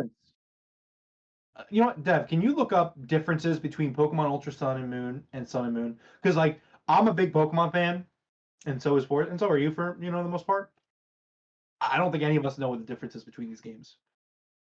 I think it's like the little Prisma dude is on their face, or there was like a black negative space one or something. I don't know. Mhm. Necro, something. Possible. I really don't know. I think Team Rainbow Rocket was added to Ultra Sun and Moon, which was like a post game thing. So it says here a new mini game. New minigame. Main team serve. A new online mode, the battle agency. A new trial, the fire type. An actual gym, which is kind of crazy. Oh my You god. get some totem stickers. Legendary Pokemon gets more spotlight. But other what is else? Some post game stuff. Fighting familiar villains. More Pokemon to catch, and that's about it. Yeah. It sounds like a good amount. It sounds like if you're gonna play Sun and Moon, play that version of it. But you're not missing out if you don't. Yeah, they're both E's. Yeah. I would give that one at least a D. Okay, I'll give you that. Sure. They added a gym. Added a gym. So, I'm surprised Forrest For that wasn't like. gym, D. I'm surprised Forrest like Jim. S. so yeah, we'll put that. I think that deserves D at least. Okay, I'm willing to do that. We'll bump that to D. That's fine. All right. What are we doing there? Prism D. crap. D. For All I'm right. sorry. Are we moving the original Sun and Moon or this No, the Ultra other one? Ultra Sun and Moon. D. Okay. Yeah. Yes, please. Thank you. Producer Jeff is again. This is the gauntlet. He's running the gauntlet right now. We are just bickering about Pokemon games. He's just like, that was you said that. You said C. Yes. Okay. Great. Producer Jeff gets a shout out today. Everyone, give Producer Jeff a shout out. Give him an Thank you. applause. Shout out Producer Jeff. All right. Next one. Pokemon Let's Go Eevee, Let's Go Pikachu. Did you guys play this? Yeah. I really don't want this one to be on me. Yeah. I mean, like, I watched Hime. I have a hot take. I played about an hour of it Okay. because I needed it for something in Diamond and Pearl. Okay. So I just put it on and ended up playing for a little bit. And it was like It's like baby mode. Like Yeah, but Pokemon already is baby mode. it's Gen 1 on baby baby mode. That's exactly what it is. I agree. And if I'm gonna play it, I'd rather play Gen 1. Gen 1's not even my we'll get to that later, but yeah, I think for me this is a C. D. This is a B. This is a low B. This is a low B. I'd Forrest, take D. Forrest says D. D. Dude, you can like literally jump people. Like you could just Okay, shake so- the other controller and then it suddenly turns into a 2v1. Yeah, that was Okay, so here's the thing. I would put this in C then. If you're gonna put it in D, I'd put this in C. So here's the thing, right? Where do you want to put this in the F tier rank? No, it's not S tier. I swear it's not S tier. Obviously I prefer the more traditional Pokemon catching style and wild Pokemon style. But there are some things about this that I love playing Gen 1 as. And like I absolutely do want them to make a Let's Go Johto. Like I absolutely do. I think that this is a really, really neat spin-off game that like again, like I remember playing this game and like by the end of it I was like, this was fucking great. Really loved it. Is it easy to catch like I wouldn't even say it's easy to catch Pokemon because you get to a point where like it is more challenging. It is difficult to catch them sometimes. See, for me, it's like a low A, high B. Like, just because, so just like if you were to take out the catching and just add like regular Pokemon catching, and it was just like a straight up Gen 1 remake in that style, I would fucking love this game. Like this would be the best way to play Gen 1, in my opinion. That's just my opinion. So Forrest is saying D, I'm saying C, you're saying B. I think that averages out to C.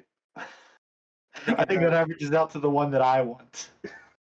Wow, oh, look how that worked out for you. Hey, look, listen. Technically, I was saying low A. Technically, The average divided by 3, I think that's a C. Technically, I was saying low A. 6. B. I would say a low B is coming in the. But that D drops it a lot. I think that's a high C. I love that drink. All right. It is pretty good.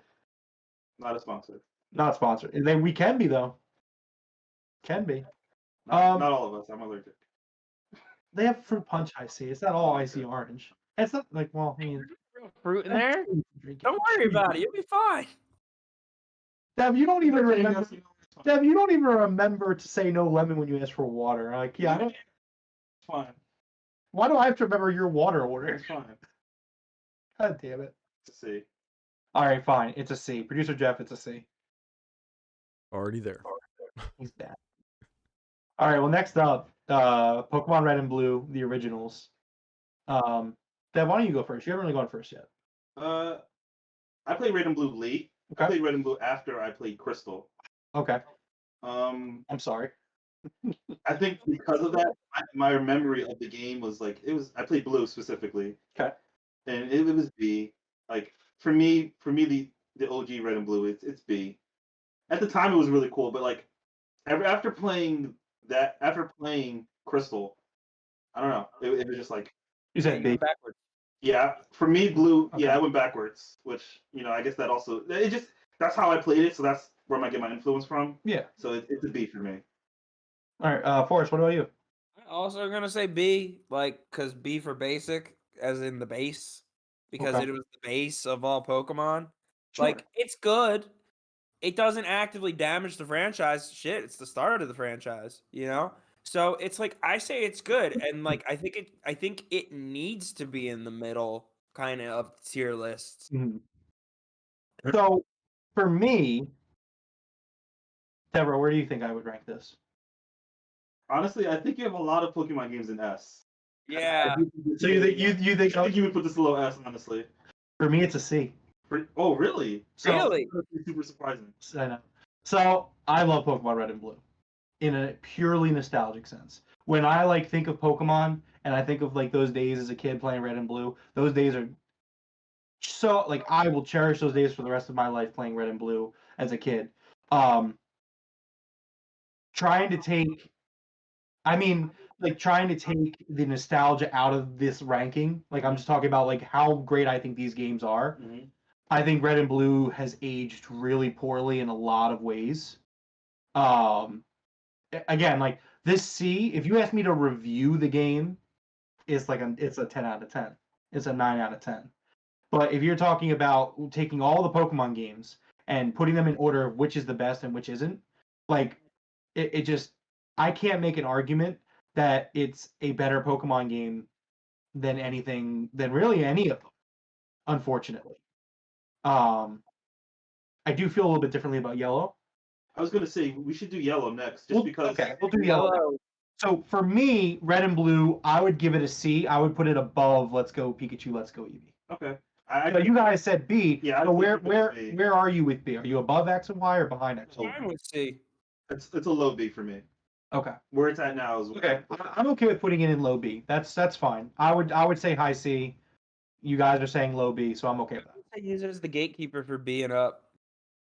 Yeah, exactly. Again, I love Pokemon Red and Blue. I love the Gen 1 Pokemon. I love the gym leaders. I love the music. I love the old art designs for them. Well, some of them. They get better in Yellow, which we'll talk about Yellow in a second. But yeah, in terms of taking nostalgia out of it, you can't tell me that Gold and Silver don't blow Red and Blue out of the water. Oh, Yeah. You can't make that argument to me. It's just Yeah. not. So yeah, I'm glad that I was able to. Silver's so good.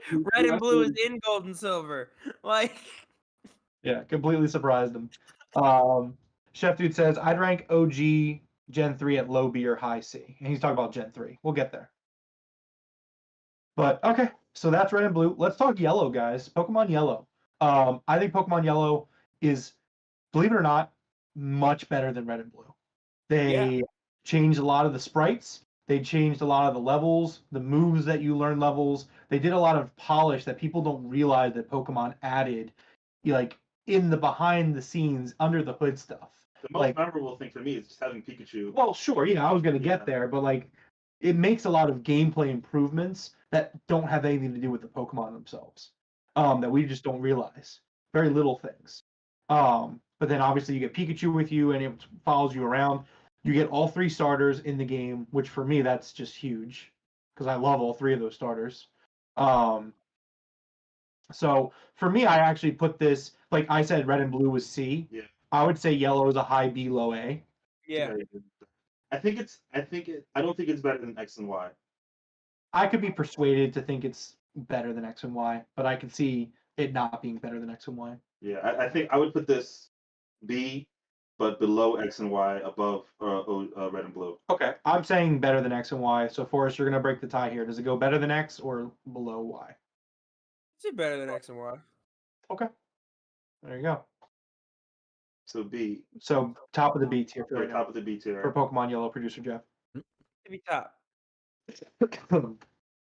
Okay, next up, Pokemon Sword and Pokemon Shield. Mm. You guys both did that at the same Yeah, time. because I think I might have an unpopular opinion here, where for me, So okay, so you go last then. okay, All yeah, right. I want to know what you guys think. So Forrest, you go first. What do you think of Pokemon Sword and Pokemon Shield? Fuck Hop. No, no. I'm kind of a jerk. I Dude, hate. he's literally. Oh my god, dude, he's so annoying. I feel bad for him, but goddamn. Like, okay. So of the gimmicks, of the little things they try to do, my first playthrough, I played this twice actually. My first playthrough, just playing it regular, I was like, ah. But then I like played it again, and I was like, okay, actually, like, we still have gyms, like the whatchamacallit, like the Dynamax Arena, like the Elite Four at the end, which isn't the Elite Four, but that tournament is That's like really cool. actually kind of hype. It was kind of fun. The music's great. Granted, it doesn't. I wish it was like random who you would get. Yeah. Similar to another game we'll get to where it is actually random. I kind of wish it was random, but when I play through instead of it being the exact same ones. But I, I would say it's also kind of like the best of the 3D until they get into the other two. I would say like the bottom of A, maybe. Like, Okay. like the story was kind of but also like I really liked that arena vibe. Okay. So I'll agree with you to a certain extent. I think that the one thing that Sword and Shield does better than anything is it makes you so hyped for those arena battles. Like Yeah. the music is just like I love the Sword and Shield gym battle music. Like for me, they're like like it sounds like actual like chanting, like at a soccer game. Not Yeah, football, exactly. It feels like you're at a soccer game. yeah, and it's really cool, and the build-up's there, and it's just so much fun. I think I almost said Sun and Moon. Fuck Sun and Moon. I think Shield and Sword get a really bad rap from Pokemon fans. I think Pokemon fans themselves really don't like these games. I like these games. Looking at what we have right now on the board, for me, I'd put it high B below yellow, or yeah, below yellow. I think that it walks, so other games that come after it can run. I'm of Yeah. course talking about Legends Arceus. And Scarlet Violet. Oh yeah, that's yeah. No, he did that on purpose. No, I know what he's doing. I know what he's. All right. But yeah, no. So for me, You said A. so he said low bottom of A. You said B. I'm saying B behind yellow. I would say keep it there because I was gonna put it in C. So I think Okay. B is fair. So talk about it. What's your how do you feel? I think I expected more than was there. I think my expectations were too high. You were expecting Scarlet and Violet. I think so, and then playing it, was I don't know. I look at it as Sword and Shield I beat walked. the game all the way through, and it was like, oh, okay, like, all right. And then I think they had end game stuff that I didn't even want to do. It was just like, I'm They had kinda done. Endgame and DLC. Yeah. The expansions weren't bad. See. The expansions weren't bad. I don't think I finished the winter one, but the first one was pretty good. The Crown Jewel, I think it was called, or the Crown Jewel. That was the first one. Was the one with the bear? Yeah, that's what I'm saying. Iron Isle. Yeah. The Crown Jewel. The other one was the Frozen Tundra.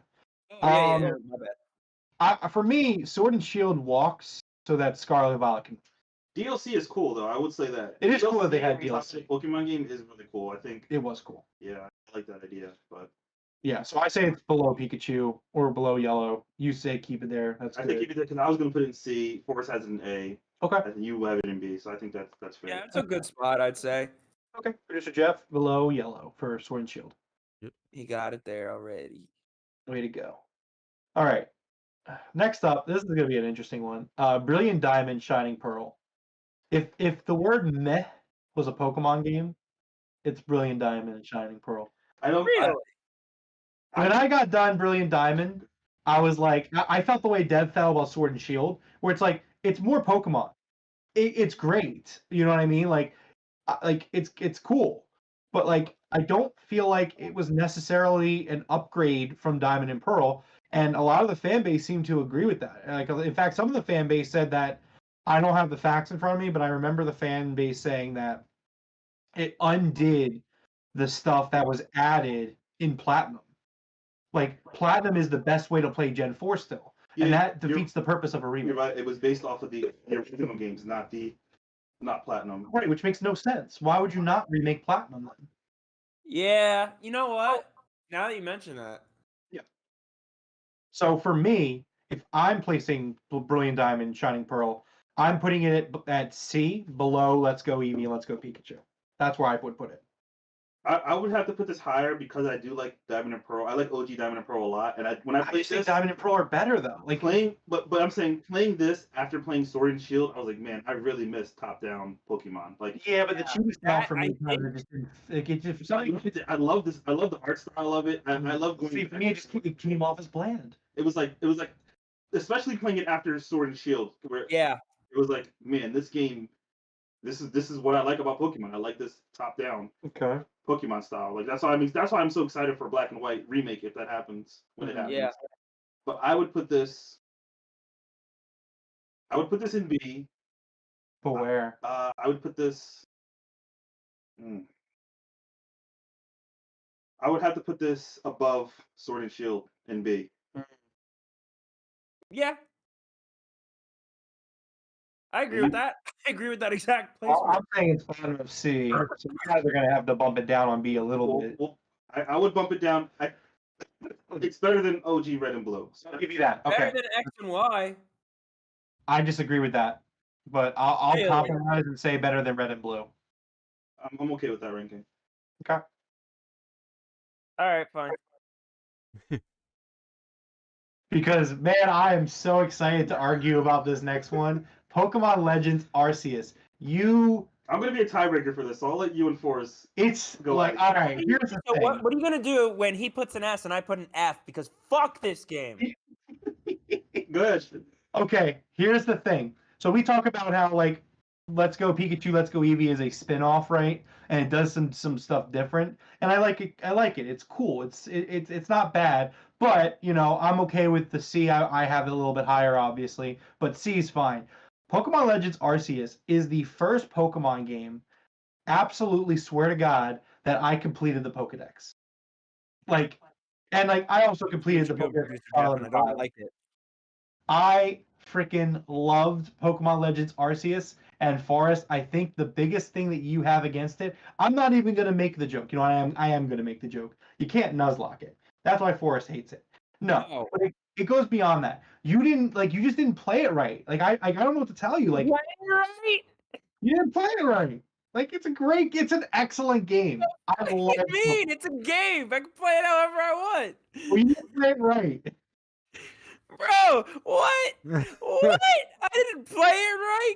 You Get can the hold on. You could absolutely play a game wrong. When I played Horizon Forbidden West the first time, or Zero Dawn the first time, Devroro can tell you, and you were there. You were there too the second time. I hated Horizon Zero Dawn the first time I played it because I played it wrong, and then I went back into it and I played it the way it's supposed to be played, or like at least that style, and like I loved it the second time. Like it happens. Like you just didn't. I think you went into it expecting something that it wasn't, and that's why you don't love it, or at least at the very least like it. I think Pokemon Legends Arceus. Let me no, finish, and then you can go. Let me finish. bro.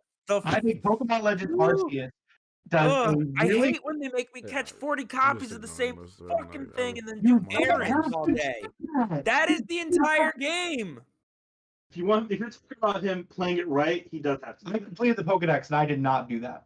Yeah, you did. No, I You didn't. have to. No, you don't. You have to catch multiples of There's them. more challenges than catching. Yeah, but that's like it's such an easy one to do. It's if you're going to play the No, game it's not. right, it's such an easy thing. No, it's really not. It is. It's if you The want to challenges were like use quick attack 20 times. catch 5 Geodudes, and there's 5 right there. Right, but I didn't want to catch 5, so I used quick attack 20 times. I battled those 5 Geodudes and used quick attack 20 Okay, times. but I'm saying if I didn't have to catch them. you can't, but You it don't is like being definitely- told what to do. It's definitely a collectathon. You can't. It is a collectathon, and they tell you what to do. It's a collectathon, but in terms of at least you just gotta catch one, and then the rest, like, yes. Were there a few times where it was the easiest challenge to catch like 3 of them or 5 of them? Yeah. But other than that, like Bro, most of the and then time, you get, using like, the strong soft style lock, and the quick that's the style, thing. which was Ugh. also cool. You could throw your Pokemon and have them hang out with you outside of their Pokeballs. The first game to do that. You also can literally walk around during the battles, which while it doesn't add anything to the gameplay, it's just fucking cool. Like it's a prequel to the Gen 4 games and sets up so much lore. You know what I Cool used to Gen actually use 4. that mechanic for? I used to walk in front of the big attacks because I was hoping it would end my suffering that I was playing this goddamn game. Fucking damn it. Yeah, I think let Forrest go into it. Forrest, Yeah, go go on. ahead, please do. Dude, this game is ass. It is like as if Hop wrote a game. Like, bro, it literally is like, okay, now go to this zone. All right, we need you to catch 5 Geodudes. I don't want 5 fucking Geodudes. No, we need 5 Geodudes. Bro, I don't need 5 Geodudes. All right, well, we need you to watch this Buizel do quick attack 20 times. The fuck am I gonna do with these Buizels doing 20 quick attacks? God damn, I don't give a shit about this. Like, bro, do not tell me how to play. Do not tell me how to fight. That is, that is like my biggest thing.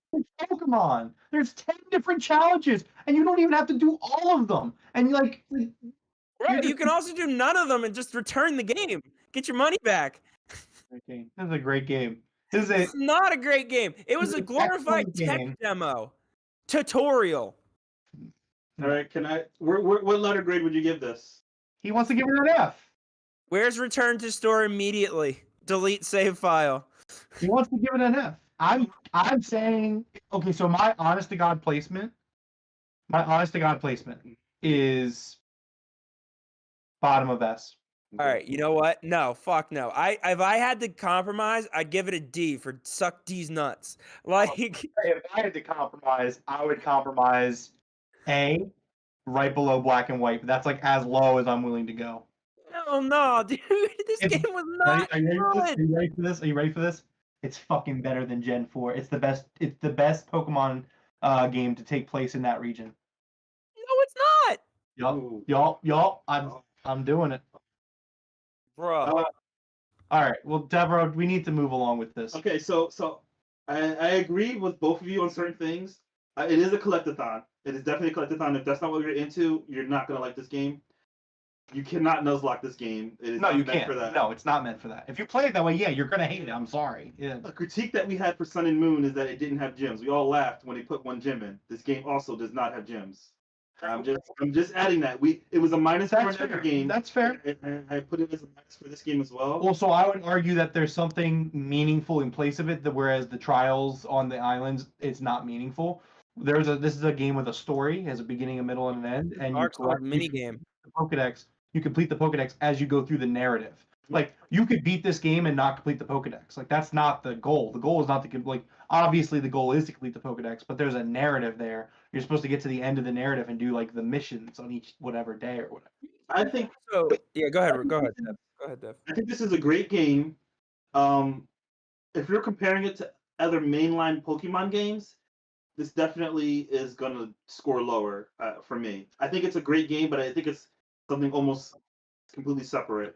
Well, the thing is, you kind of like yes, but you also kind of have to try to keep it in line. I mean, again, with Let's Go Pikachu and Eevee are also, I think, great games. Not as good, but Yeah, great games. but they're copies of another game already. This is a completely new idea that I personally like the game, but I only like it. I don't love it. I got bored of it. I didn't finish the game. I think this game is, if we're comparing it to other mainline Pokemon games, I have to put this at a B. Like it had every What is it worse aesthetic.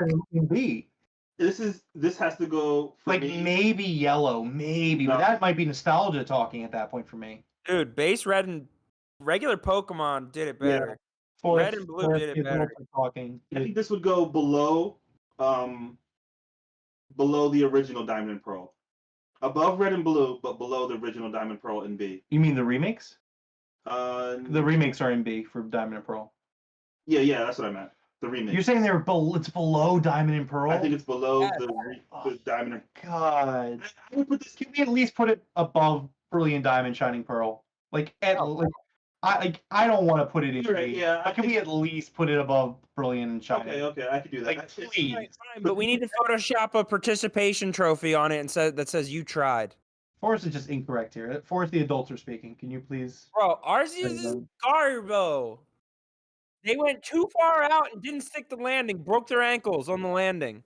I do think this was. I think a lot of people enjoyed this game. I think you're in the minority. You are in the That- minority, that- Forrest. Yeah. That's fine.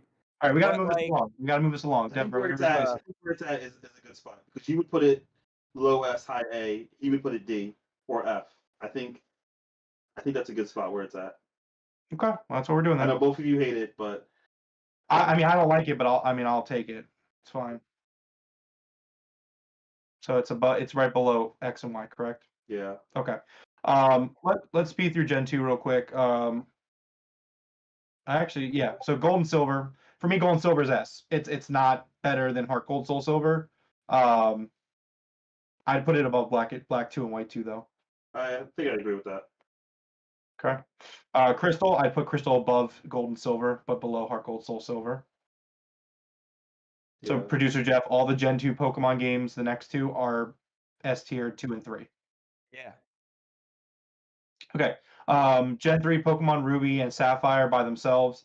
I like Ruby and Sapphire. You guys haven't played them. Based off this list, I would put them. Ruby and Sapphire regular. Oh, you have? And Emerald. Yeah. Oh, okay. Okay. Well, I what just do you? didn't play the remake. Gotcha. What do you think about Ruby and Sapphire? It was good. It was cool. I really liked it for the most part. Yeah, I'd give it like an A. I'd say it's a solid A. But like Okay. it's a good restart for the franchise coming after the true sequel. See, I mean, again, I like it better than Gen 4, but I don't like it better than some of the games in the B tier. So I mean, I'd be okay with like. I said put it I'm okay behind with Black A. and White. I would say what was it?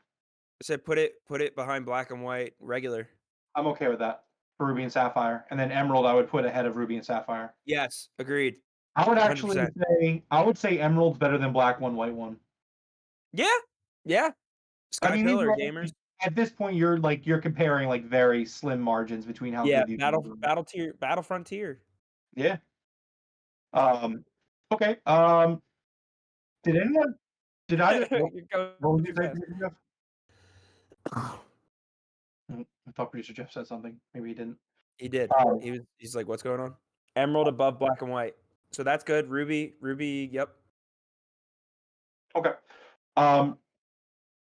Let's do Fire Red and Leaf Green next, which producer Jeff is the second one. We'll do the GameCube ones last. I don't even know if we're going to do the GameCube ones. Okay, good. So Fire Red Leaf Green. I love Fire Red and Leaf Green. I think it's the best way to play Gen 1. Yeah. Where I'd put it though, I'm thinking either high A or low S. I'd low S it. Yeah. I'm thinking above Omega Ruby Alpha Sapphire. I think that's where I like it. What do you think, Dev? I think the lowest A tier. Oh wow, really? Yeah, I think the lowest A tier. I think it's better than yellow. Okay. You don't think it's better than Diamond and Pearl though? No, I do not. Hmm. Because again, it's Gen 1, and I know But it fixes a lot of the Gen 1 issues. it fixes a lot of it, but I don't know. I enjoy Diamond and Pearl more than that. Okay, so we're saying low Brings S. Gen 1 up to the standard of only Emerald, to be fair. I agree with that. Like I would not put it any lower than Emerald. Yeah. It only brings it up to the level of Emerald. Yeah. Yeah. It's definitely not S for me. That's for sure. Okay, I mean I'd be willing to compromise and put it. See, the problem is if I bump Fire Red Leaf Green down, you guys are gonna get your wish, and I'm gonna bump Omega Ruby Alpha Sapphire down, which I know you're fine with. Okay, that's Forrest. Are you okay with it being with Fire Red Leaf Green being the very top of A? I'd keep it behind Emerald, personally. Oh, behind him. Okay. Right behind Alright. Emerald. Yeah. Okay. So we're gonna. Can we compromise and say Fire Red Leaf Green is better than Emerald, and also bump Omega Ruby Alpha Sapphire down to below Fire Red Leaf Green? You could do the bump down, but Because I like Fire Red I Leaf don't- Green I more don't than I like agree the with Omega the- games. I think Emerald's better, personally. And Dev, you would say bottom of A. For me, it's the bottom of A. I think black white 1 is better than definitely black white is better. Okay, than that, I'll for compromise. sure. So I'll keep Omega Ruby Alpha Sapphire S, and I'm gonna put Fire Red Leaf Green below Emerald. But that's as low as I'm going with Fire Red Leaf Green. Yeah, I think that's completely fair because which Yeah. came out first, Emerald or Black and White or Red? I don't And know. I don't know which one came out first. It's a good I question. feel like Which one came out first? it was Ruby, Sapphire, Fire Red, Leaf Green, Emerald. Yeah, I think you might be right. Anyway. Okay. Well, okay. I'm alright with that. So, producer Jeff, Omega Ruby Alpha Sapphire stays at the bottom of S, and then top of A is Emerald, and then Fire Red Leaf Green. All right. Scarlet. Scarlet and Violet. This is interesting because you've been playing it. We've all played it a lot. I think Forrest and I have played it much more than you have. Mhm. I play it daily. I loved Scarlet and Violet. If you're talking about mainline traditional Pokemon games, it's the first time I've completed a Pokedex on a traditional Pokemon game. Same. Yeah, I think this is My funny. second This is one of those games that, like, in high school, We we were like, dreamed of. man, Yeah. we wish there was a Pokemon game like this, and we list out all the things that are mostly in Violet and in Scarlet. So I think for me, this is like probably the lowest S tier that we're gonna have. I can't give it something higher. I can't go higher because of the polish isn't there. The polish isn't there. As much as I like the game, Did you have they issues? made just a mess. Did you have issues with it personally? Yeah, I've had a few crashes that cost me a couple hours, like 10, 20 hours once or twice. I didn't have 10, 20-hour crashes, but I did have 2 crashes. And I think one of them was actually here with you, and you had a crash that I saw. Yeah. So It only lost 30 seconds, but it did happen. yeah, I only lost. Yeah, I didn't lose that much. I didn't lose hours like you're saying, but Pretty much, I lost an entire stream's worth one time, yeah. which sucked. Yeah, that sucks. I mean, for me, if I were to play Scarlet and Violet, I think it is better than every game in A. Mm. I think so here's the thing.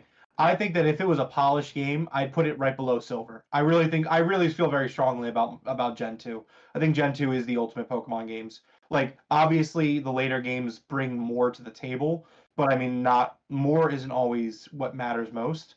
Not that it's not enjoyable, but I would die on the Gen 2 hill. At the very least, Heart Gold Soul Silver is still for me the best Pokemon game of all time. Yeah, I agree with that. That's still peak Pokemon. I think for me the lack of polish, because of the lack of polish, I would put it based off our list below Fire Red and Leaf Green. I still love Emerald. I wouldn't go that far.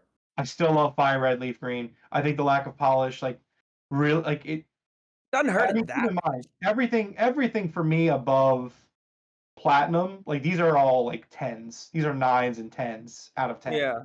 These are A pluses. These aren't 6 out of 10s. These aren't Bs. Okay, They're not sixes. Yeah. they're not 6 in it. So yeah, I mean that's where I'd put it. I mean because of the polish, I mean I'd be willing to put it as high as I mean really like as high as below Black 2 White 2, but as low as Fire Red Leaf Green. Like that's my window for this. I still think, even with the bugs included, I'm still enjoying the game. I think they had 2 updates since. Yeah, it's gotten a little bit better. I think this is above Emerald for me. This is Okay. This is the highest A tier game, I think. Yeah, I would say it's in between. I would say if I really had to put it, like this was the game, you know? Think Like about all the quality of life things in Pokemon in general in just this game. So Yeah, many it's quality of insane. life things. I would say over Crystal or behind Crystal, personally. All right. Well, let's kind of be in the middle. Let's put it above Emerald. Yeah, I think You we're want to put it at the bottom of S? No, the top of A. I feel No, like it does crack bottom that of S It's gotta tier. be bottom of S. Like Forest is winning me over. It's It bottom of S. cracks because look at the quality of life. You don't need an HM. You actually get 6 Pokemon. You technically get 7 Pokemon. That's true. They're still treating it well. box We is on get the monthly bottom, right? events. Yeah. We there's a thriving competitive scene right now. If you guys are going to on put it at the bottom of great. S, I think I agree with you. Like Okay. I think bottom of it's S. getting So- so much love for how jank it actually is. And like honestly, they should have waited a few more months and then released it so that they could fix some stuff, some great game breaking glitches. Like, and also we got to keep in mind it became a meme to make fun of the glitches, but that's every game ever. Yeah. So of Yeah. course, when a big franchise is gonna, like Pokemon releases a glitchy game and it's also their first time doing it, it's gonna be made like everyone's gonna make fun of it. So it's gonna naturally bring its shine down. But like, it's still like one of the best Pokemon games ever. The And I reason don't I- think that's Producer Jeff's gonna justified. jump in real quick. Now, as someone who didn't play it, just looking at it as a game from the outside, when you had as many problems as it did at the start, and like you said, you lost 10 hours, that would make me quit a game. So I feel like that immediately eliminates it from the S tier list. Like you're not allowed to because of the way you released the game. Well, but the problem with Jeff, with your same point, that would make you quit a game, losing 10 hours. He went back and continued playing it. Right. Yeah. Exactly. It was that good where Because it you was lost that good? 10 hours Okay. and that's- Yeah, you I go was back like, and bruh, play it. no, I'm getting them And I back. would He still plays it every day. And so here's the thing also, I would also argue, I mean, I died when I reviewed it, but when I played the game and when I said when I reviewed it that like I experienced extremely minimal issues. Like yes, I had a crash. It was right after an autosave. I lost 30 seconds. One crash, that's all I experienced. I didn't have a lot of frame rate issues compared to others. I had some, not enough where like it really affected how I felt about the game. Again, it's just for me, it's like there's a difference between polish and your game's broken. And I think that it just needs polish or it needs better hardware to run off of. Yeah. I think Scarlet and Violet are hampered by the Switch's hardware. And like, sure, Game Freak needs to get better at working with that hardware because they're used to 3DS and whatnot. But you know, I don't think that it's just a Game Freak problem. I do. So, like, I think this is top of A. I still don't think this is S. The things that keep it out of S for me is the frame rate. The frame rate was, even now, the frame rate is still bad, especially in the distance. Like, everything moves in blocks in the Okay. distance. I'm not a graphics guy, so that doesn't really No, bother no. me. No, it doesn't like it doesn't make the game bad, but I'm just saying this is some of the stuff that keeps out of the S. I don't like the gym challenges, like before the gym. Those really annoyed me. And like Okay. Yeah. some of them really annoyed me, some of them were fine. It was just like go out and let's go play Where's Waldo, essentially. It's just like a little stuff like that. I That didn't one like. was funny though. Yeah, some of them were funny, some of them were okay. It was just really annoying. He's some of the right gym on that. challenges. He is right on that. And the Yeah, third thing for me, Gym challenges is probably the worst thing that they kept in the game, honestly. yeah. Yeah, that's true. The third thing, I do like the gimmick, whatever you want to call it, in this game. It wasn't like it's better than was it Gigamaxing? Gigantamax. Gigantamaxing is better Yeah, than that. for sure. Terra. Oh wait, that's another thing.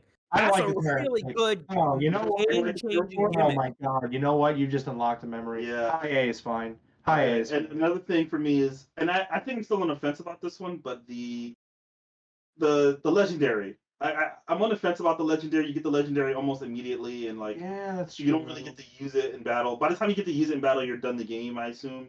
So it's like Yeah, that's true as well. those are the reasons why it's out of S for me. But it's still top of A. I still love the game. Yeah. It But had I a think really good story though too.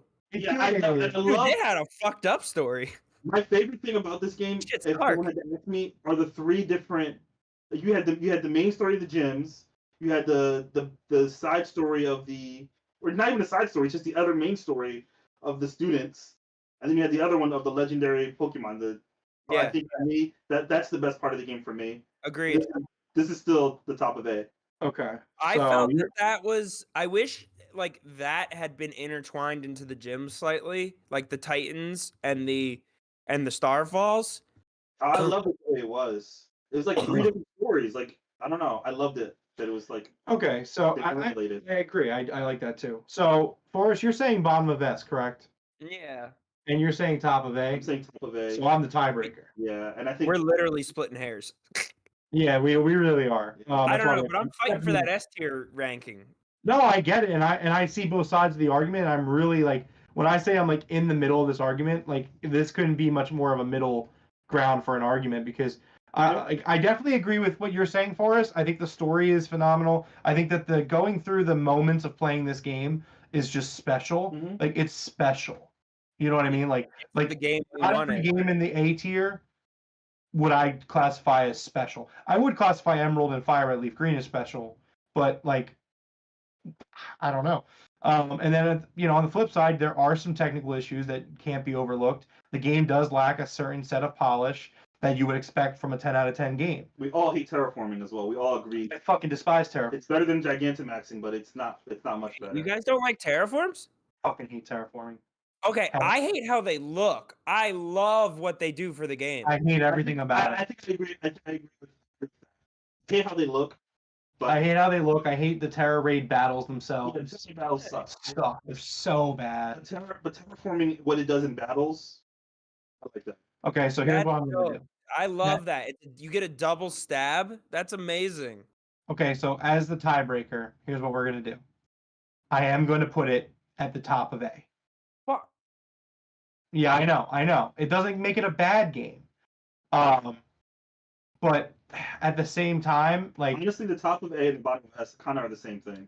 This is an True, A+ but game. still. in fact, I'm actually S going minus. to because I was If we're gonna create a tier called S minus A plus. We can put it right in. yeah, like so it's not a terrible game, obviously. No, we're fighting between A. We're fighting between A and S. I think A is better suited for it because 90 and 89. Man, I don't know if this game is great or amazing. It's difficult. was it amazing or was it excellent? Yeah. So I think just for the sake of the argument, like even though now I'm sitting here thinking of the end of the game and how much I love the ending of the game, for me the memory of how much I hated Terror Raid battles, it's got to be top of A. I think for me that's what's really pushing it over the edge is the Terror Raids. Like just how much I hated them. Like I don't hate them as much as Z moves, but like for me it's like if you ask me to rate the gimmicks, like tier the gimmicks, it's like the second to last in front of Z moves. Another thing is, I thought this game would scale as you go, and it's not scale at all. It's not. It's set. No, it So is. if you take a wrong path, you're going to be annoyed for a little. Which bit. did happen to me. Yeah, it happened to me too. I had to go back to the other side. I didn't know that until later on. Yeah. So, yeah. Every time you go back to the other side, you're way overpowered for that gym. So like, Dude, I like that though. I like that because the game's Yeah. just like giant middle finger. Like, Yeah. get your ass back on that It kid's doesn't hold your playground. hand. I like that it doesn't hold your hand. Yeah. Okay, Like, so if we're you gonna- wander into the wrong area, that's on you. Yeah. So okay, so we're gonna put this at top A. That's the Yeah, final. I think top of A. Top of A. Real quick. Yes, fine. You can put it top A. I concede. Mick and But real quick, Rome, I want to let you know that I do 3 to 5 terror raids every single morning. That makes me sick to my stomach. You start your day like that.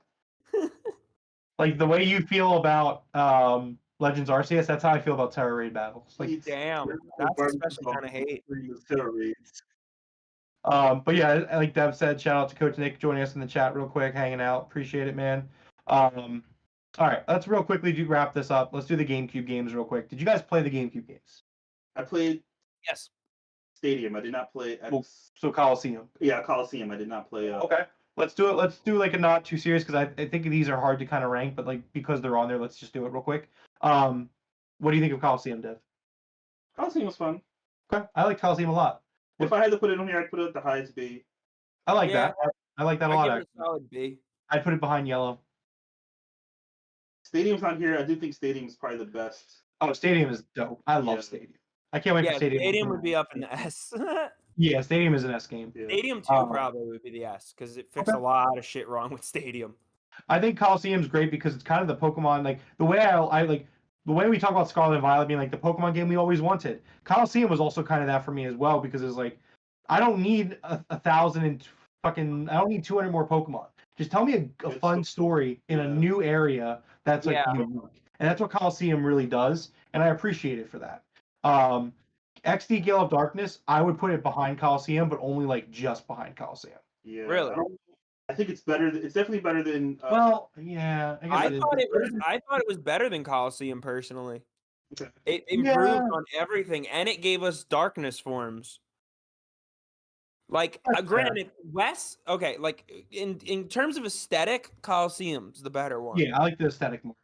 But in terms of the game being a better game and a better story and a better loop, XD Gale of Darkness is better than Coliseum. I didn't play, so I can't. Real quick, Chef Dude's hopping out. Thanks for hanging out with us tonight, Chef. Hit that like button, subscribe button, check out our other videos. We'll be back here next week. Okay. So, all right, I'll bend on that. I'll give you Gale of Darkness is better than Coliseum, so we'll put that in B as well. Nice. Okay.